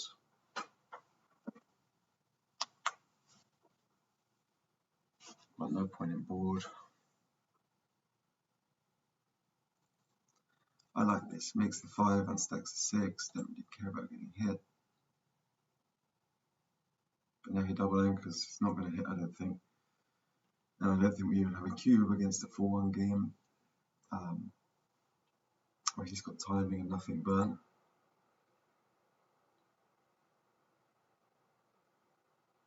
I think it's worth making the bar here.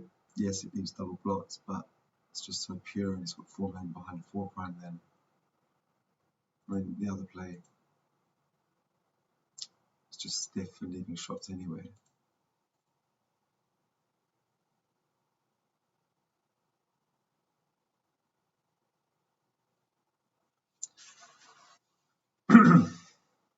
Is he going to hit? So now I think we're going to have to cube. His timing's going a bit. It's got nothing board. It kind of feels like a cube.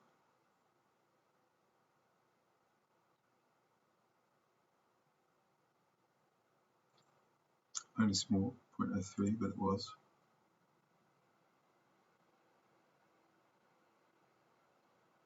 Don't think we worry about getting hit too much. I think we need to unstep 6 with this player. Do constructive things when he's got no points on board and a block. You're not often hit with some numbers.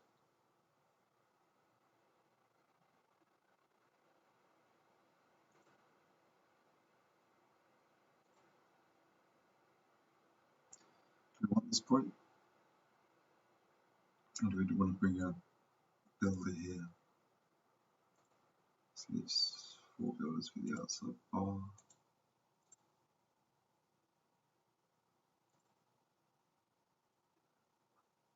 Kind of like this. 3 builders if he comes into attack. 6s, 4s, 5s, play smooth. So yeah, what do we want that point for?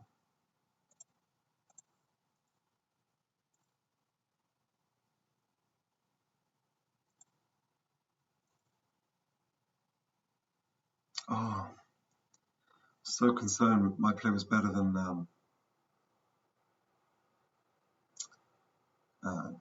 making the point, but this is so pretty. Look at that. Slots the back of the prime. When he's got, if he comes in, he's not even going to hit. Maybe 3-6, but so important. I made mistakes yesterday, Anthony. You can really show some flair when he's got blots on board, especially against some of these back games. So maybe you do it. Maybe I'll do it now. And what's he going to hit with? 5-1, 5-2, 5-3. Not even going to hit. Do we even want that point now?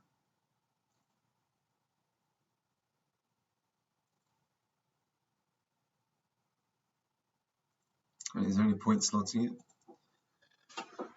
Are we ever going to bust his timing? Possibly. If we make it and start hitting and he comes in and hits.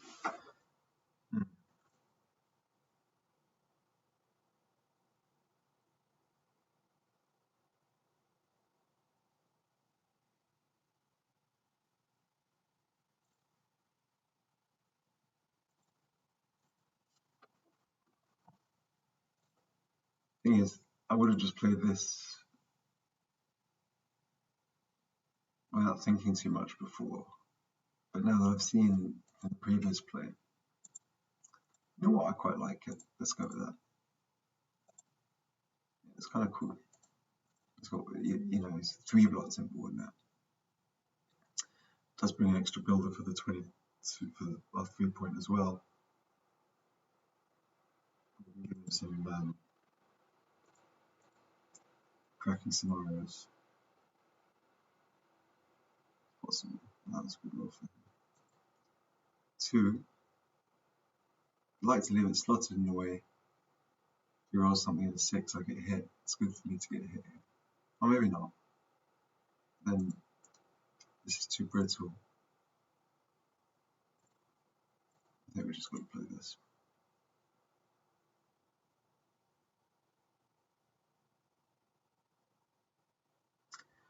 3 blocks on board.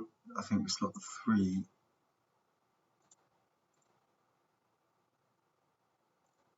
Looks nice. So need to.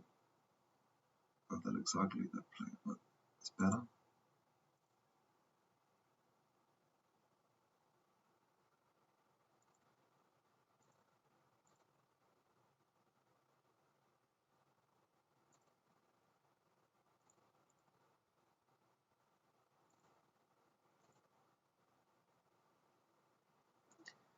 Oh, really interesting. Guess this plays so well leaving it slotted when he rolls 6. God, he's in terrible trouble. Well, 3-6 plays. Double 6 is okay, but if we get hit with a 5, he's got tunnel out of this with the 4-point ward and the board slotted. So, yeah, this is much nicer. Clever play. Take care on these ones. 6 is forced. Looks normal.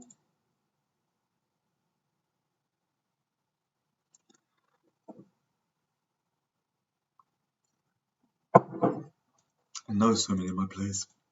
How much the play varies depending on his board being precise, but it's so easy to be sloppy even when you're taking time. Everyone knows to look at the opponent's board, but to really, really look. Plays can vary so much.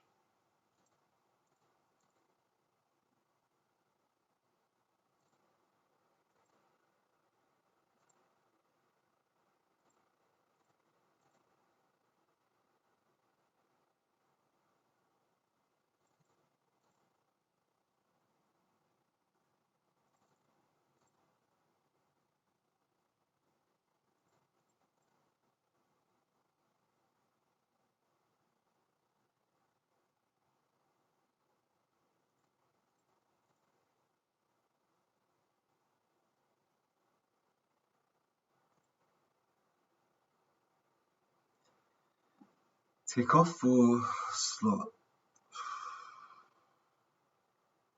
I don't know. When it's close, let's take off because I get an extra man off when it's got a busted board. I do get hit.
Can't cube when he's got 4-point. I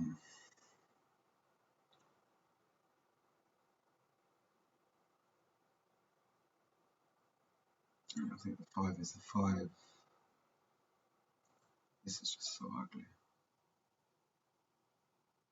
Might be right. The other player. Yuck. 5 is 5. Question is, do we do this with a 2? 4 is 3-1, double 2 is 14. It's just 14.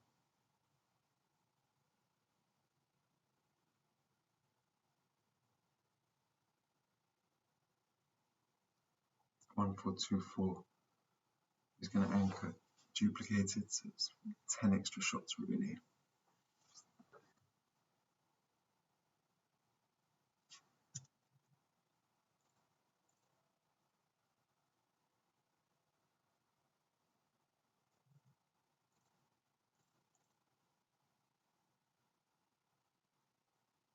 Even if we get hit, we've got a nice structure here. I think it's just too many. Yeah, well,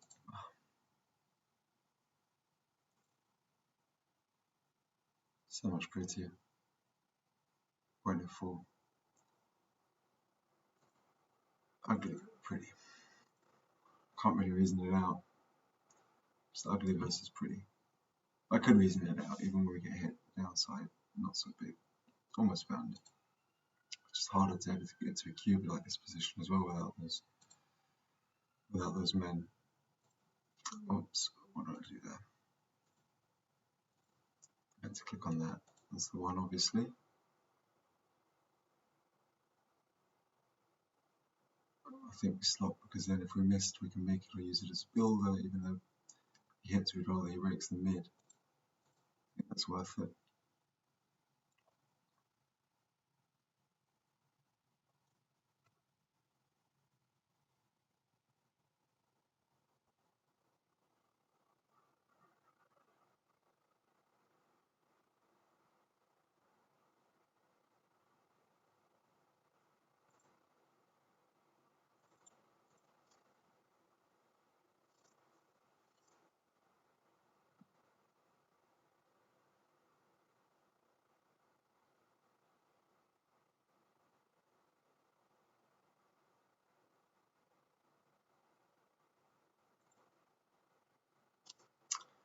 Sorry, I'm sort of zoning out a bit. Just slot the ace, we'll play like this. Not much in it.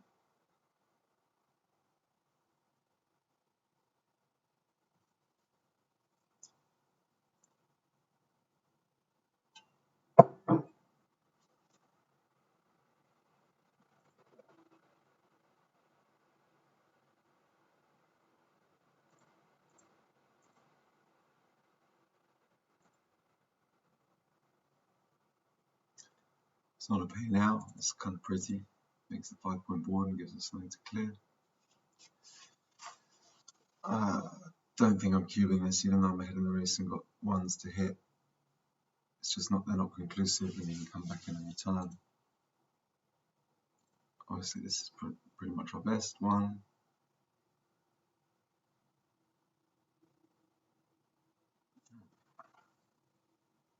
Two, 4, 3 shots. Not really leaving it slotted, am I? Let's get to a cube. No. 1, 2.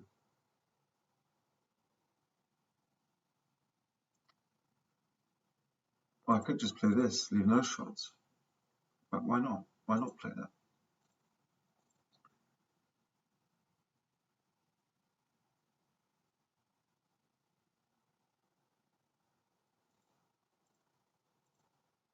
Hmm. 3 shots are probably worth it. Yeah, there's flexibility. When he comes in, we saw this play yesterday as well. He's never cubing.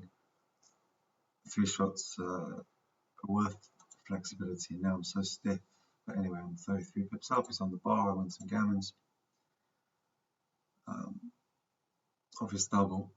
But I so much prefer my. Look at this. I mean, when I'm stiff, I so much prefer my position. When I'm flexible, it's worth those 3 shots. Should figure that out. First instinct again was just to play the other, and then I talked myself out of it. Right, 6-5. These are not going to be easy. That's minimum. 6-1, 6-3 is 3 shots. That's way too big, probably.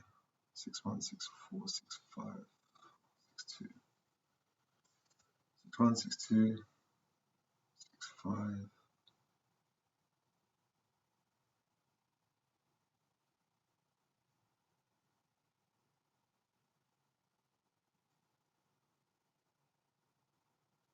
Seven shots, 4 blots.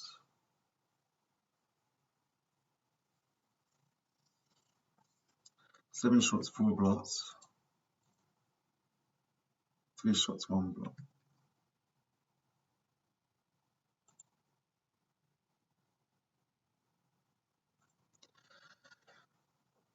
11 shots, 2 blots. No. Okay, play for minimum.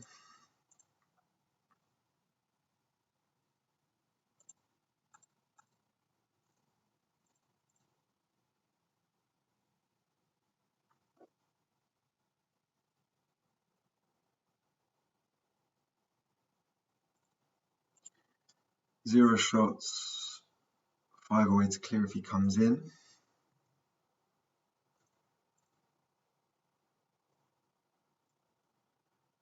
Clearly worse because it's 2 shots immediately. And it's not even that much better than having the point.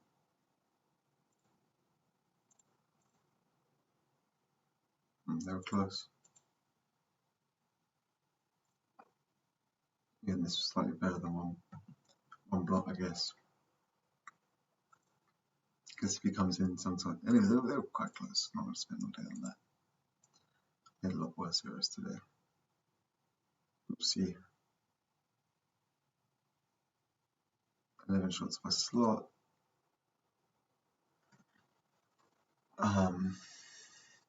This is 6-5 from the bar. 5-4. 6-4-6.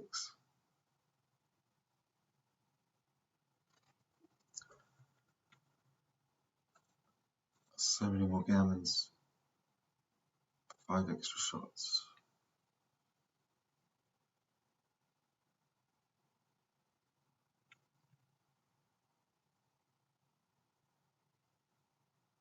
I mean, if he comes in, I may not even safety next time. I might make his shots next time. 5 extra shots, a lot.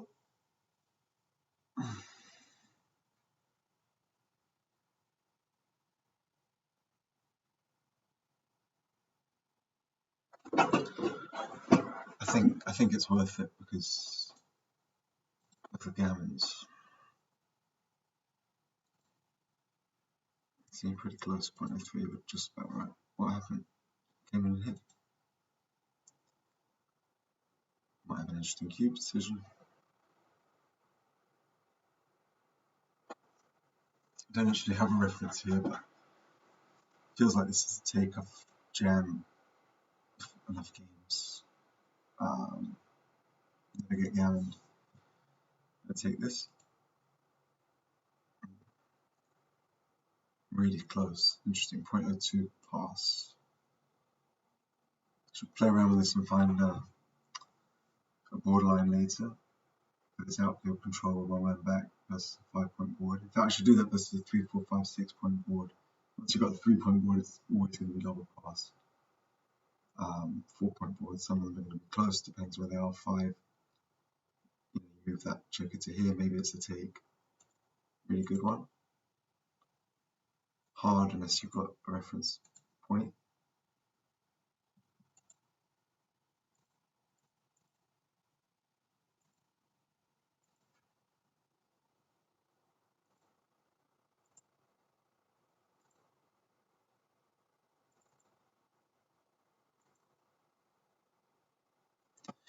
Love to cube for the gammon. Not even gammons, but there are not that many gammons. Just can't give away the cube here. So much ownership.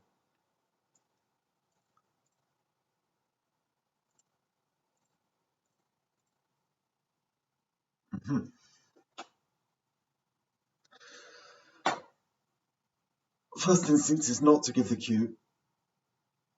Let's just have a quick think. Need an abacus. So much of backgammon comes down to counting. 6, 5, 4, 3. It's gin. There's 4 doubles is gin. 6, 5 is gin is 6. So that's it, just 6 gin numbers. Worst case, so roll 4-1.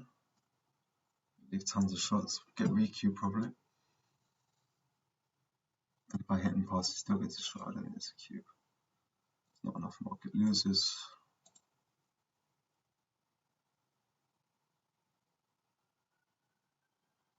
is now. Lost the market, never mind.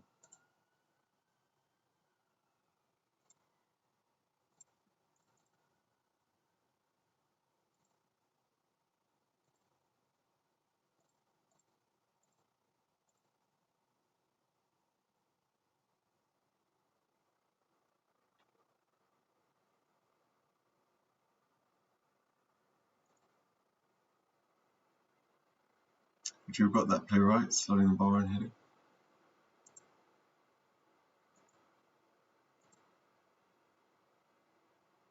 Really must be worth learning this 2-3 rolls if you want to be serious at this game. Imagine like the average game is 15-20 moves. Imagine you know the first 2-3 packs, like 10-20% of the game done. And you're going to learn from a lot from other positions. Grandmasters, chess learn games up to 20 moves deep.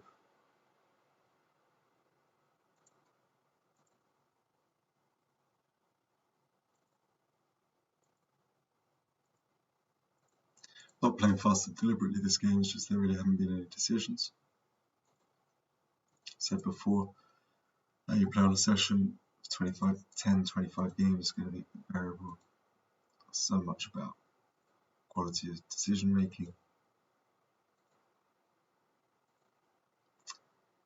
There's no quality in my decisions here. Just a no-brain game. Literally no decision.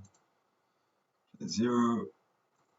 When you have 2-3 games like that in a session, it really brings your PR rating down.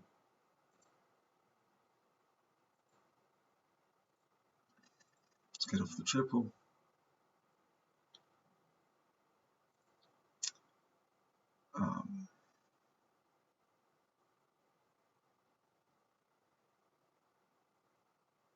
Love the way XG just plays like an auto finish game in the board rather than keep coming around just to say, I figured out it doesn't matter. Can't 0% winning the game. Don't know why that kind of amuses me when a bot does that. It's sort of almost like a little joke, saying aren't I clever? Obviously point, not enough race lead just to anchor up. No race lead, can do it now.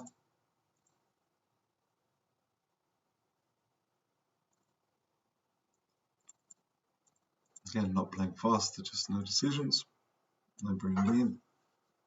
First 4 moves.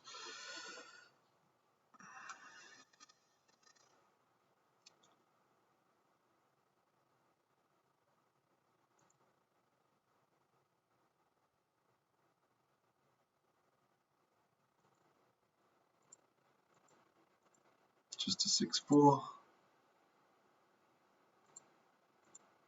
6-2, 6-2, 5-3, double 4.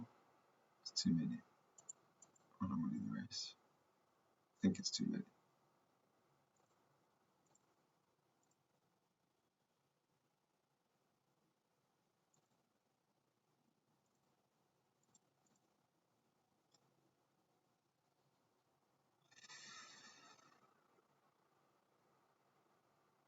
Just to see at what pace I'm playing. 20 games so far. 2 hours. So 120 minutes, 20 games, 6. Well, not that much slower than yesterday.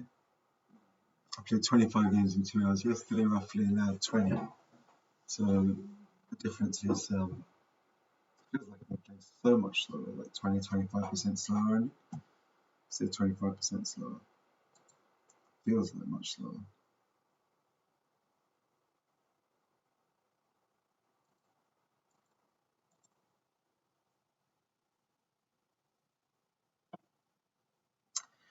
So have we got anything here?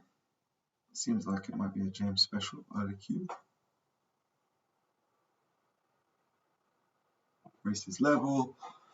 We've got the positional advantage, so that's a bust.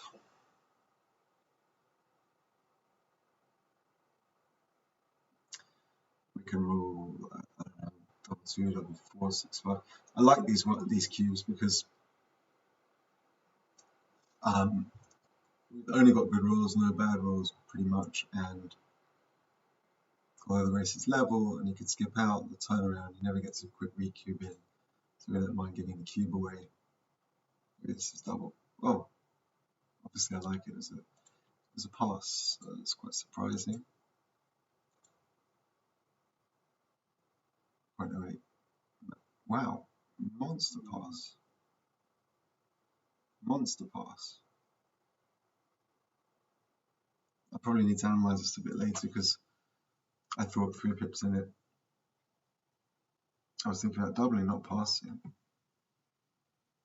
Guess it just doesn't get into a pure race long enough. Once this board's gone, it gives me license to attack if he steps up. Yikes, I can't make an anchor, so I've got to keep him busy. Tempo play.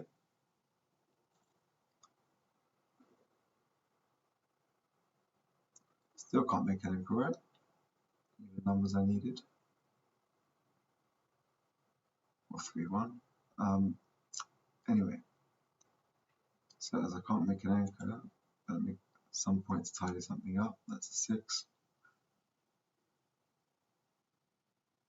Guess they want to give him a good 6. This duplicates 3s. That's a check where I want it.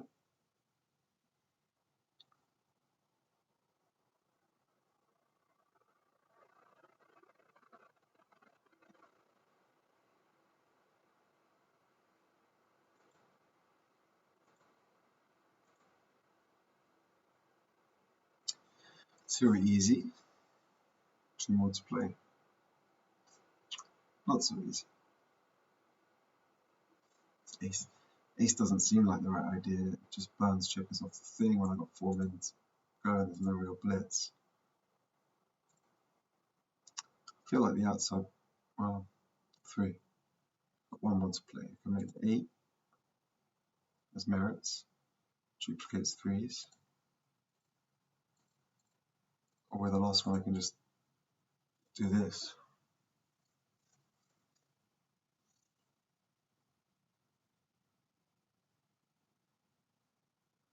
One, 3, 2, 3, double 3, 4, 3, 5, 3.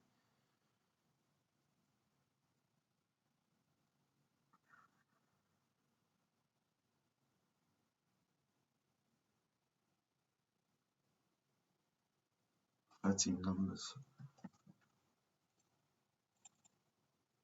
And I've got no board. I think I want the 8. He's got no board. I don't have to worry.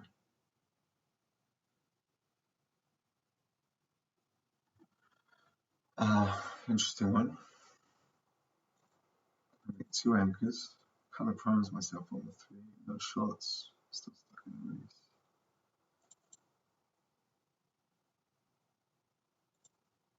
Do something like that. Can do. Maybe this isn't bad because of his block here. Duplicates 5s and keeps the 20. Just don't like this so much. I'm down in the race. Yeah, I'm gonna go for this. Keeps more control. All the quadrants of the board when I'm stuck. Stuck a lot more after this.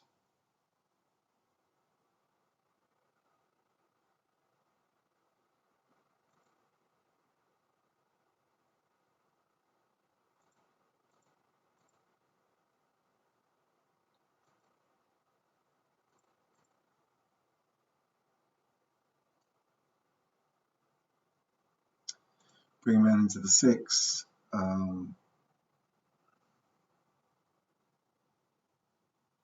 Just leaves 2, 6, and 5, 3. 3 builders to make 5. This just leaves double 5.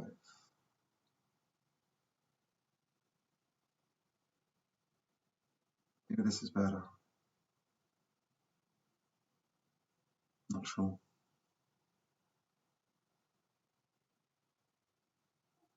Not so bad burning here when on the 6.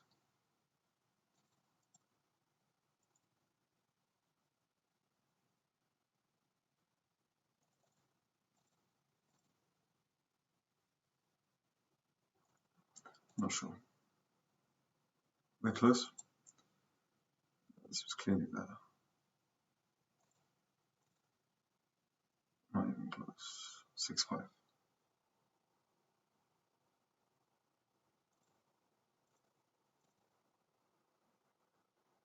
That was an error. Should have slotted the 5 and the 1. It's too quick. First instinct was to slot the 5. I didn't do it. Anyway, here, 17 pips. He's only got a 2-point board. Lots of points to clear. Takes trivial.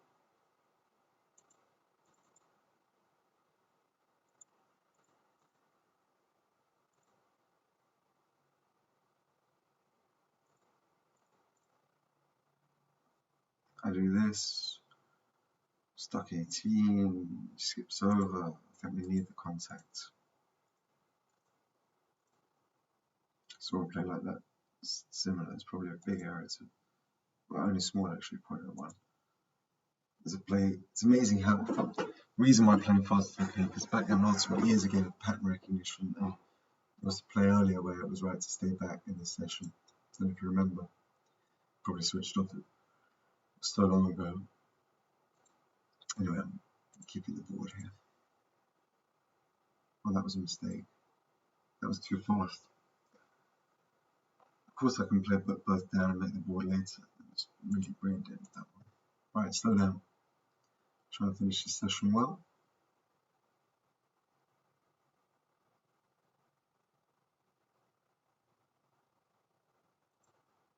It's whether to come out. I don't think we need to. But now we do because the other one burns to the 1.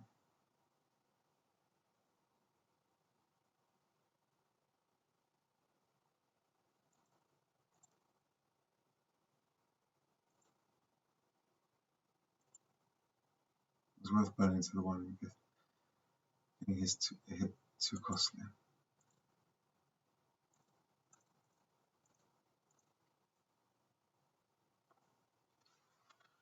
And maintenant, we have anything here? I think so. Stuck 13, but we're going to catch up quickly, and he's got some awkward entry numbers possibly. Do we want to give the cube away if he comes in? Or are we going to lose our market by a lot? I think we could lose our market by a lot here. Lost it already.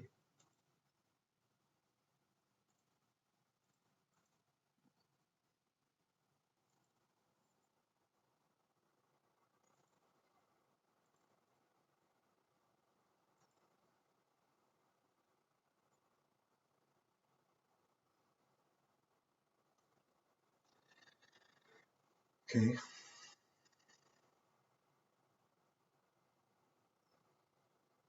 So, stuck in the race, he's got a better board, we've got a block, but he's stacked on the mid.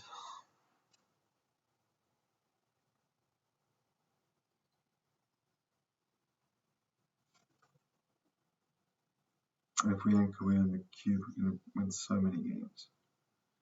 He's got his 8s are duplicated to hit as well. It's only 9 pips. I think we just squeeze out a take. Oh, there's a conceptual error in my thinking if I'm even thinking about this when it's a take by 0.4. It's too big here. So maybe I need to work on these splits with our anchor positions because I passed some before, which was I took some before which was a take, and here I was even considering passing that. Maybe I was just like some voodoo shit, not voodoo shit, like freaked out from the ones I got wrong before. I thought I could have given a Thinkalini, whereas normally I just take them if it was speed gammon or normal pace money games. If you shoot I think because it's a slow game. Playing heads up, it would just be like before he even touches the cube, it would be in my section of the board. Anyway, I can make the 5, losing the midpoint and giving 1s and double 6, 12 shots, or I can make the this, leaving 4s and 3-1, 13, so it's pretty much similar number of shots. I guess 6-5 is good for him as well. I keep the mid, but I don't make the 5.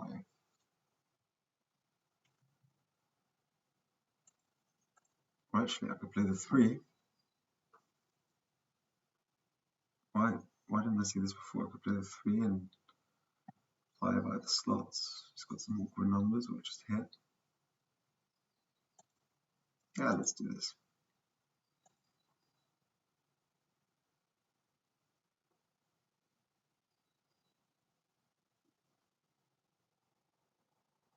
God, my grandfather returned in his grave if he even thought I was considering this.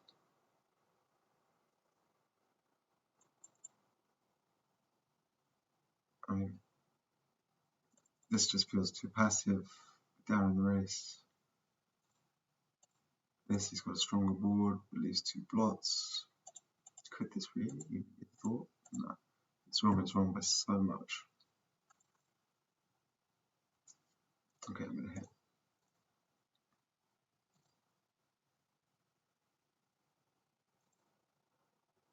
I didn't even look at the second best play. Then I stumbled across the right one somehow. Where's the cube? I own the cube. So point on him, hit and make the ace, or point on him is my first instinct when he's got the blotting board. That's the strongest. Non-terrible. 3 is 2, 1. 5 is 15. 21.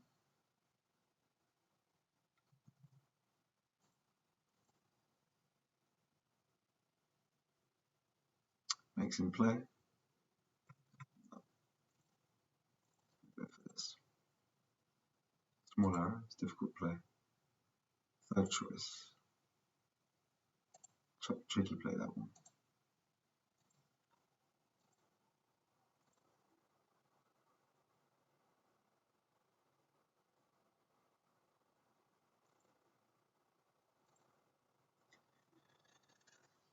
I think we're going to lift it. We don't want to get hit here. It doesn't duplicate anything. He's got 4s and 5s. So hard to win from here. Well, no, it's not.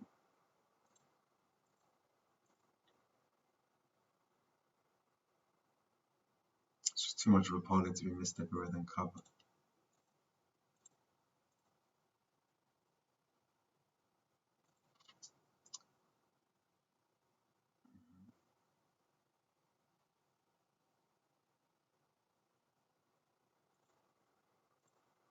Anything else?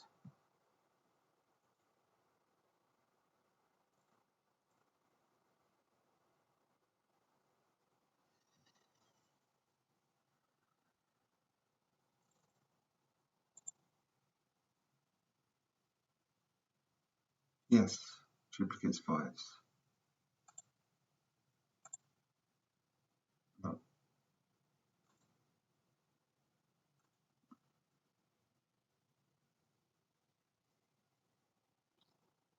5s and 3s, but just better positioned. And coming out was the main thing. Playing to 1 would have been a similar error. Okay, just puts checkers where it wants them, doesn't worry about duplication. I think we've got to go for it. This is just losing backgammon, isn't it? Stuck 48 pips. Okay, he's got the stronger board and really blots, but got an anchor. See the game plan to win like this, we'll get back in the game.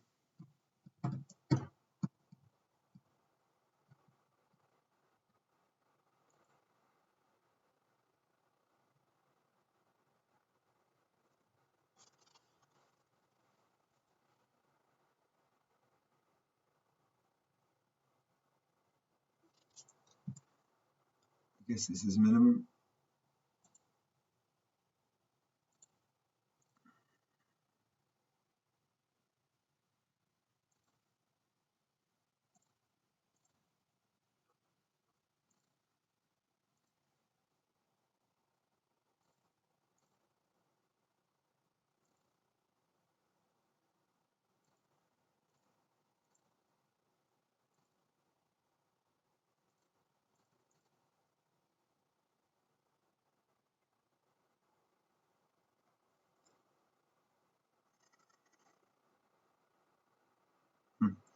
calculating whether to take one off. Yeah, bad double six, double five. Go for the gammon. Once it played safe.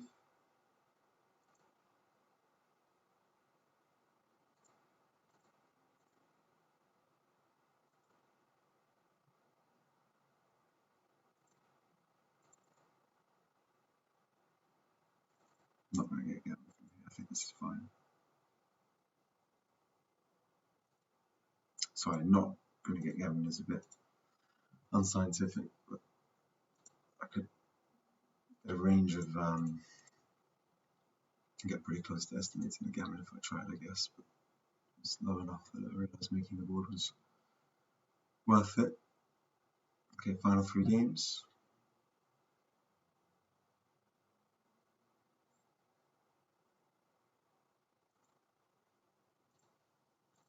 6-4 to start off many games this session. Well, look at that. Didn't think about making the. So my instinct here, if I hit, there's no 6 really, is there? Let's do this, leading 1 6s, 28 pip lead. I think this is better because he hasn't made the bar yet, and we've got a 10 pip lead. Let's take a short, higher equity position. Take the risk. It's the 4. Do we cover with the 6 or bring it down? This gives more flexibility to make a point or reduce later.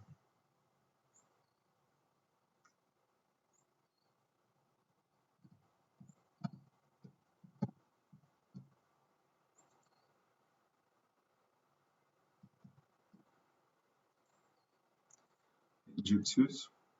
Ah! Blunder. Wow, a major blunder. Major blunder here. Just make the ace.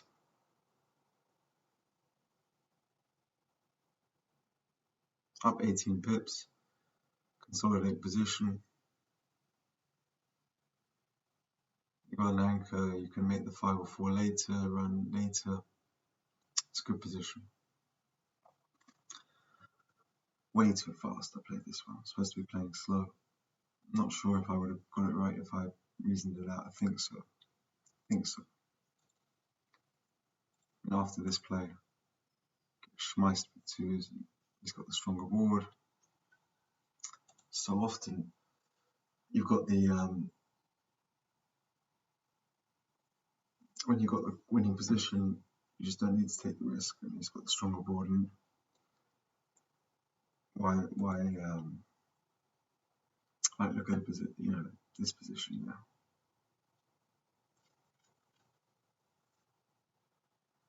Guess we make the 5.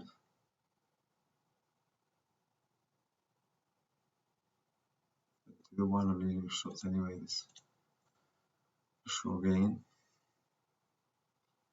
Some really good blunders I made, 6 of them. Really good sort of teaching positions. 132, 146, got nothing.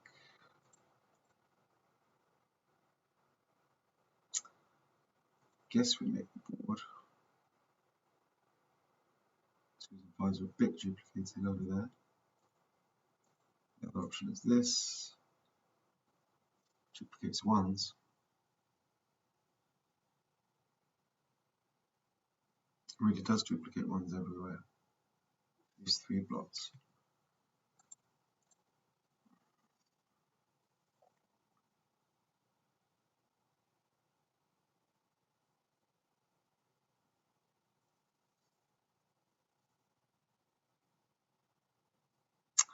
I want that 3rd point in board if he attacks me, but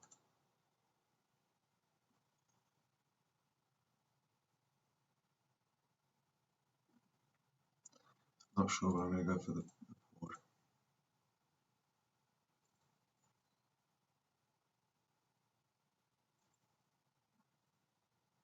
Honestly, I didn't even look at this play. Yeah, it's the first time this session in 23 games there's been a play where I overlooked the 8 point before, but Think of this. Coming on the 3 and hitting on the 4. Just a babyish tempo play. And this was actually even with the best play, so my logic was just wrong anyway. Bad one. Maybe I'm tired of making back-to-back blunders. Let's not make another one.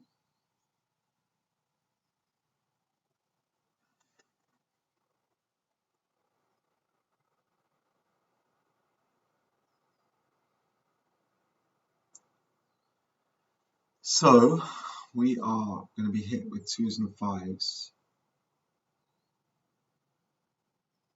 4-1 is 22.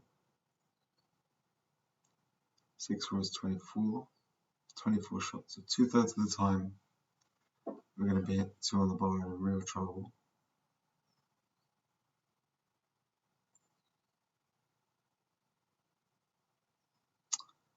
Other times, say he just rolls 6, comes out. Obviously, we like it when he misses.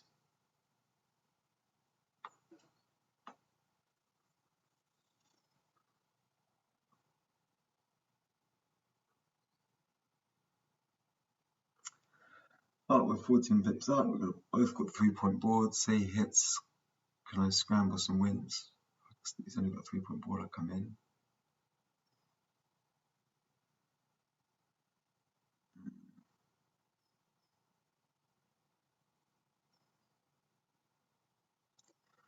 Four three is one of his misses, makes a 4-point. Double 6 crusher. I don't like this. I think we lose too many gammons. Do have some turnarounds. Not sure on the pass. Yeah. Beginner.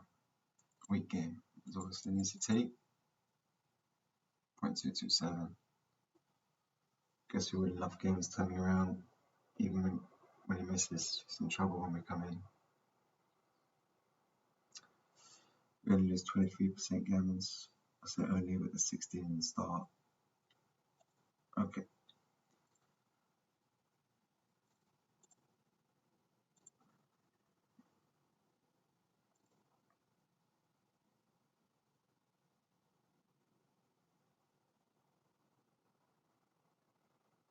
Good position, double 3. Just give my book Roberti's 501 Essential Backgammon Problems to my 7-year-old for Christmas. This is the kind of position we want to be in it. 1, 2, 3, 4.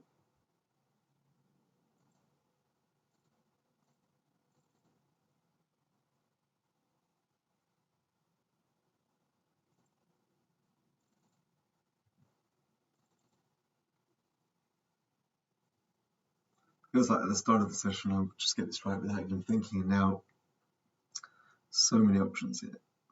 Bar, here. Feels like we need an anchor and to hit because we're behind.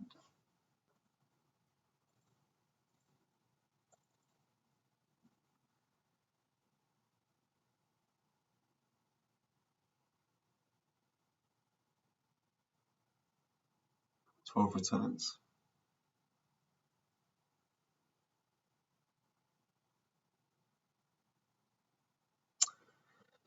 We worked out it was 14 before, and this just takes away 3, 6 and double 3, so maybe 1 fewer, something like that. 11.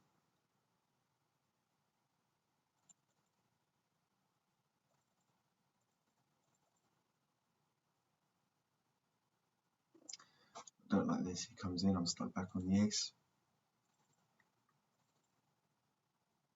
Too weak. I think this is too weak. He just makes an angle. I mean, this isn't bad. Not great when he rolls a 6.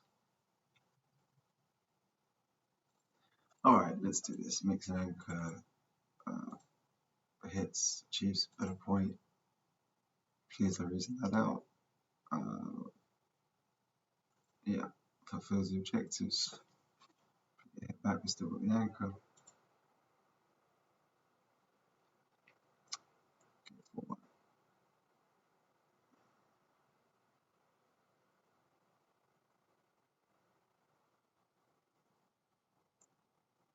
think this is it.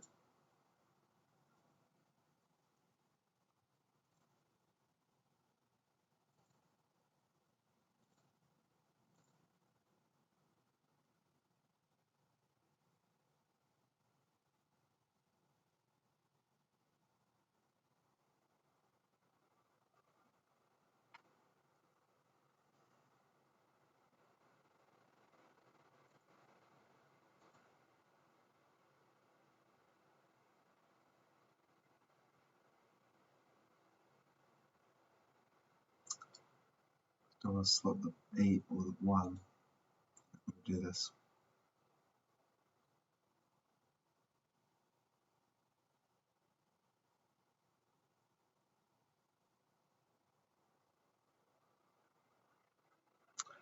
That cubo in the last game was my biggest mistake of the session. That was a horror.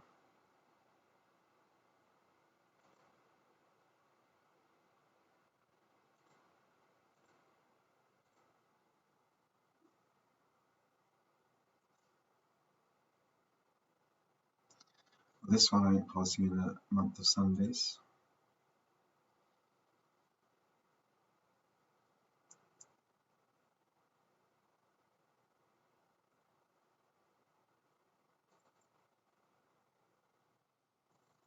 I guess.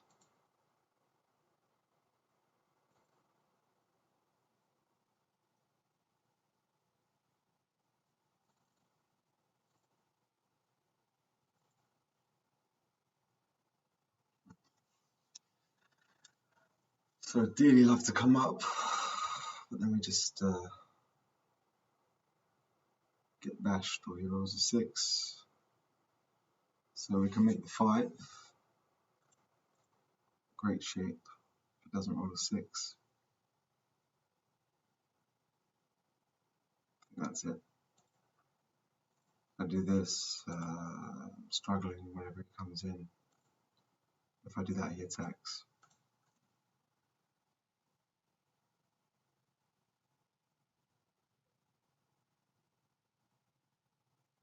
Now,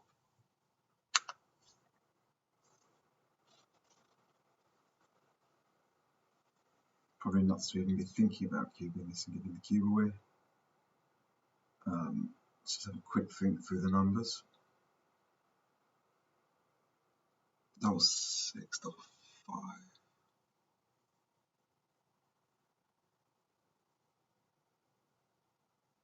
5. There's just too many numbers like 6, 5. Really don't want to give the cube away. The point when we're delighted, it's still a lot of work to do. Even after the best like this. Now I definitely ship it. Some gammons. Could it be too good?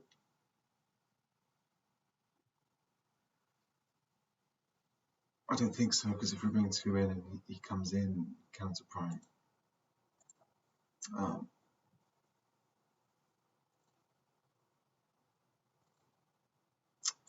Last game.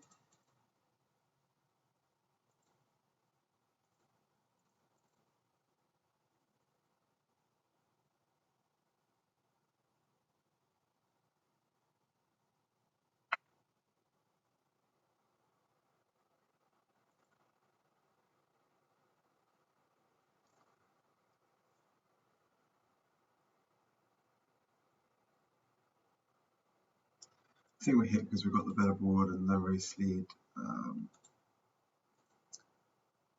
Small roll. Better just to come out 23-15. I was worried it was too easy for him just to anchor up with a 3. Maybe this was just too much.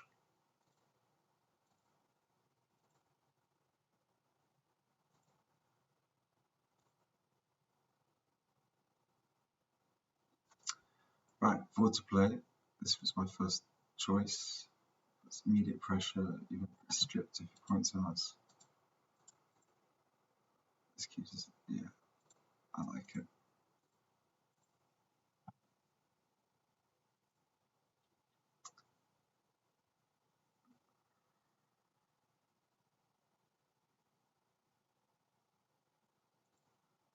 This seems like the play.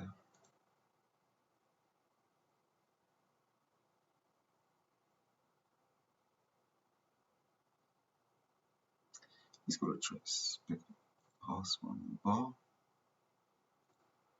Now I would like to make this point. I mean, I could play this 4-point board, puts that not under pressure, control everywhere. Or I can make this point. No, 4-point board. But it's got a block.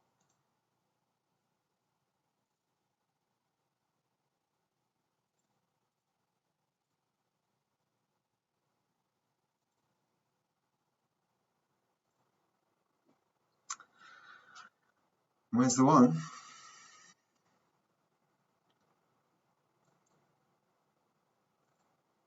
I come in on the 1 and 5 down. No, I need to play. It's not the. I think this is okay. Looks like an error.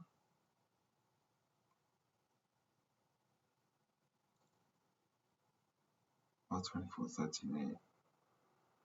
Or 4-3 was almost picking. Slightly the best.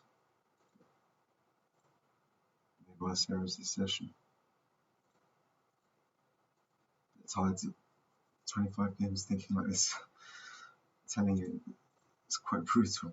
1. I'd like to do that to be able to have air with all of them, but this gives me the easier route out and more control.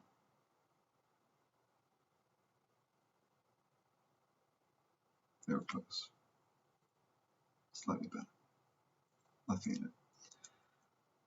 What's happened here?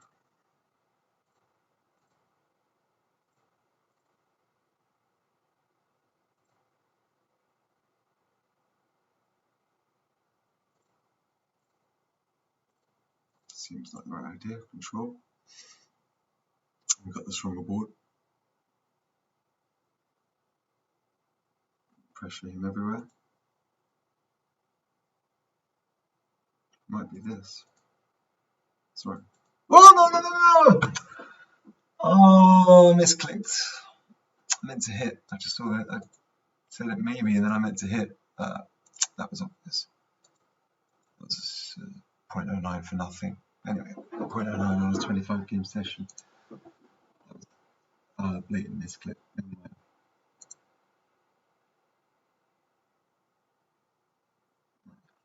Finish this off 4-1.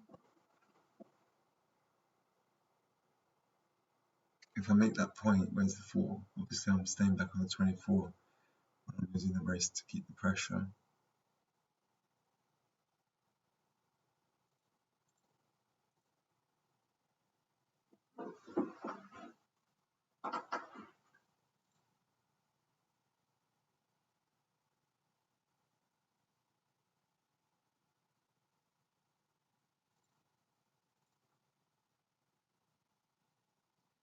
Didn't want to burn off the 5-point, and I think it's a bit overkill having all those points in the third quadrant of the board.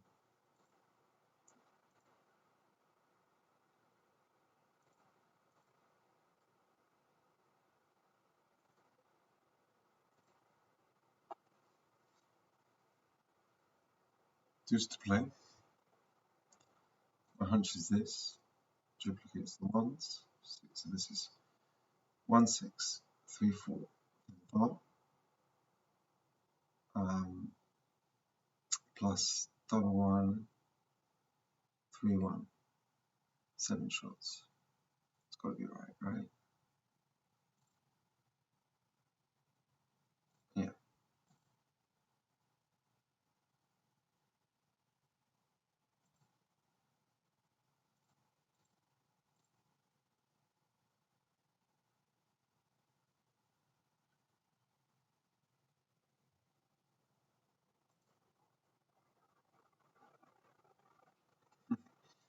Never really seen this combo where you can point on the ace with the 6-5. Maybe it's right when he's got the block. And the other play, like if I do this, I think I had a double a few fans.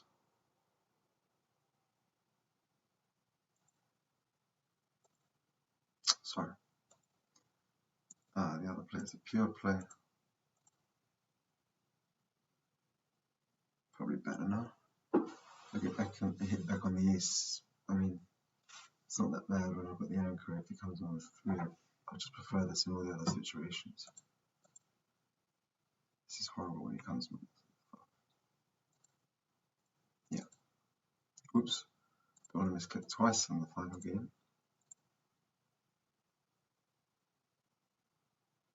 Easy cube, right? It has duplicated our 4s, but we win a lot of games and gammons, and gotta send this.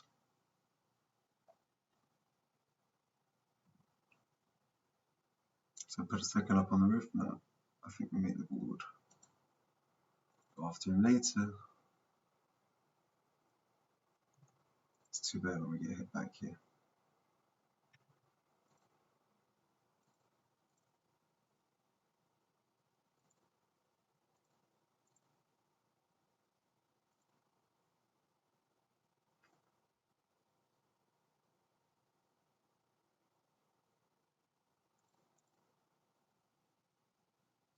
Three, 6, double 3. 3 shots gives a double shot on him there. We got. Can't see anything better than that. Oh, maybe. It's just 3-2.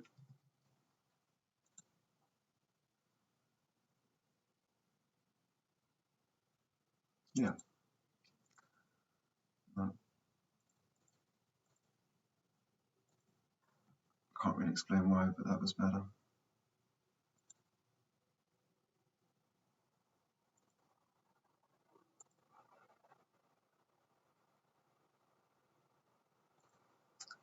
Um, 5.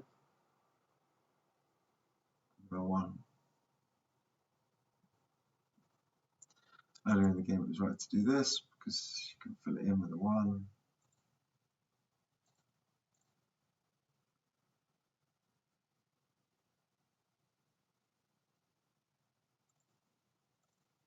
Alright, let's go for that. I hate this, but I guess it's not really a cube. Oops.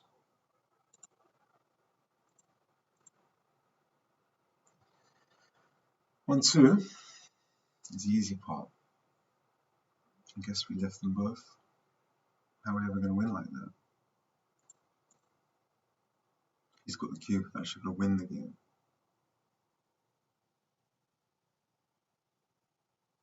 Stuck 19 points with those gaps. It's going to be so tough.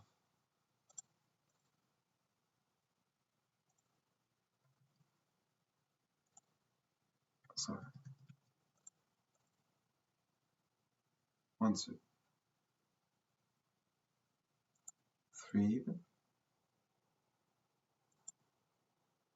6s, 1s, 5s. Really good game plan to win. Obviously not good if we get hit.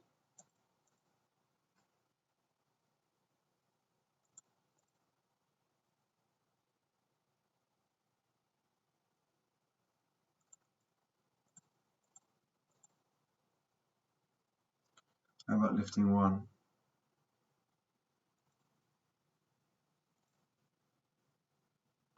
Don't like this. If we're going to play big, may as well leave double.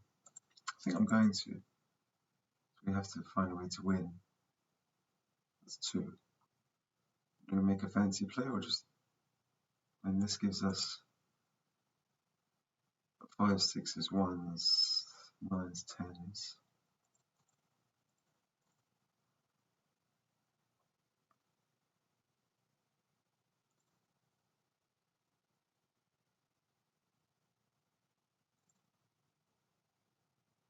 Five, 6s, 1s, 9s, 10s, kind of similar. So where do we want the blots? I guess they're easier to tidy up like this.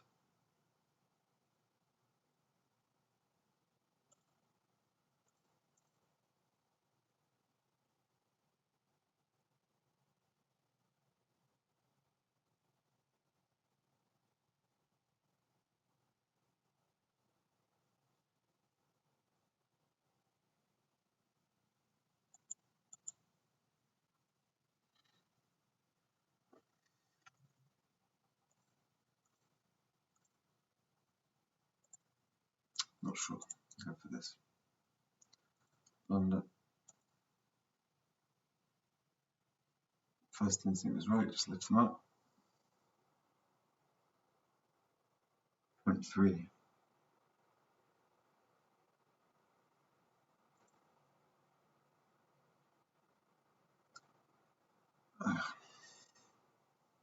Probably should have thought about the cube. I thought it was double pass the other way, lifting them up. Now it's definitely a double pass. I shouldn't have given it so much thought. When you're going to pass, if I know I'm going to pass like this, I may as well make the other play. Probably have a take. I would have done. That's why it's blunder, because if it's double pass both ways, it wouldn't get a blunder. Anyway, so conclusion. This was a much tougher session. There's no doubt about it. So 25 games, too small a sample size. So I played 2.8 speedball, 25 games, 4.2 thinking slow. Thinking fast is winning so far. But there were some really good blunders. This vlog's gone on probably 3 hours or something. It's way too long. Longest I've ever done already, 2 hours 52. So 25 games in 2 hours 150 minutes. 25 games, 6 minutes a game.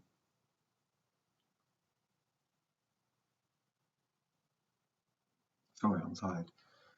170 minutes.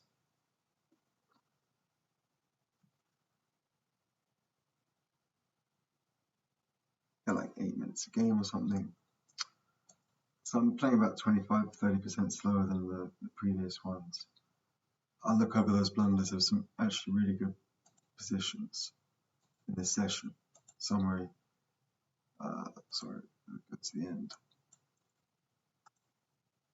One misclick, but apart from that summary, 33 errors on the checkers, of which 8 were blunders. So total 11 blunders and 35 errors. So it seems like I'm making a blunder every 3 games and an error every game, basically. Playing slow. But obviously, I know I play better than 4.2 because I was playing on these settings like 4 or 6 months ago. I can feel, like I know for sure my backgammon's improved a lot over the last 6 months, so this was an unusual session. Anyway, if I add it to the, I'll add it later to the Thinking Slow account. I'll make one for Thinking Fast, and I won't torture you with posting them on blogs, but maybe I'll play if I've got time, like 300 games of each over the next month or so, and be able to compare over a much longer sample size how I did. I'm sure not many of you watched the whole thing, but if you did, well done, you deserve a medal. It was a long session. I'm exhausted. I'm going for breakfast. Enjoy your day.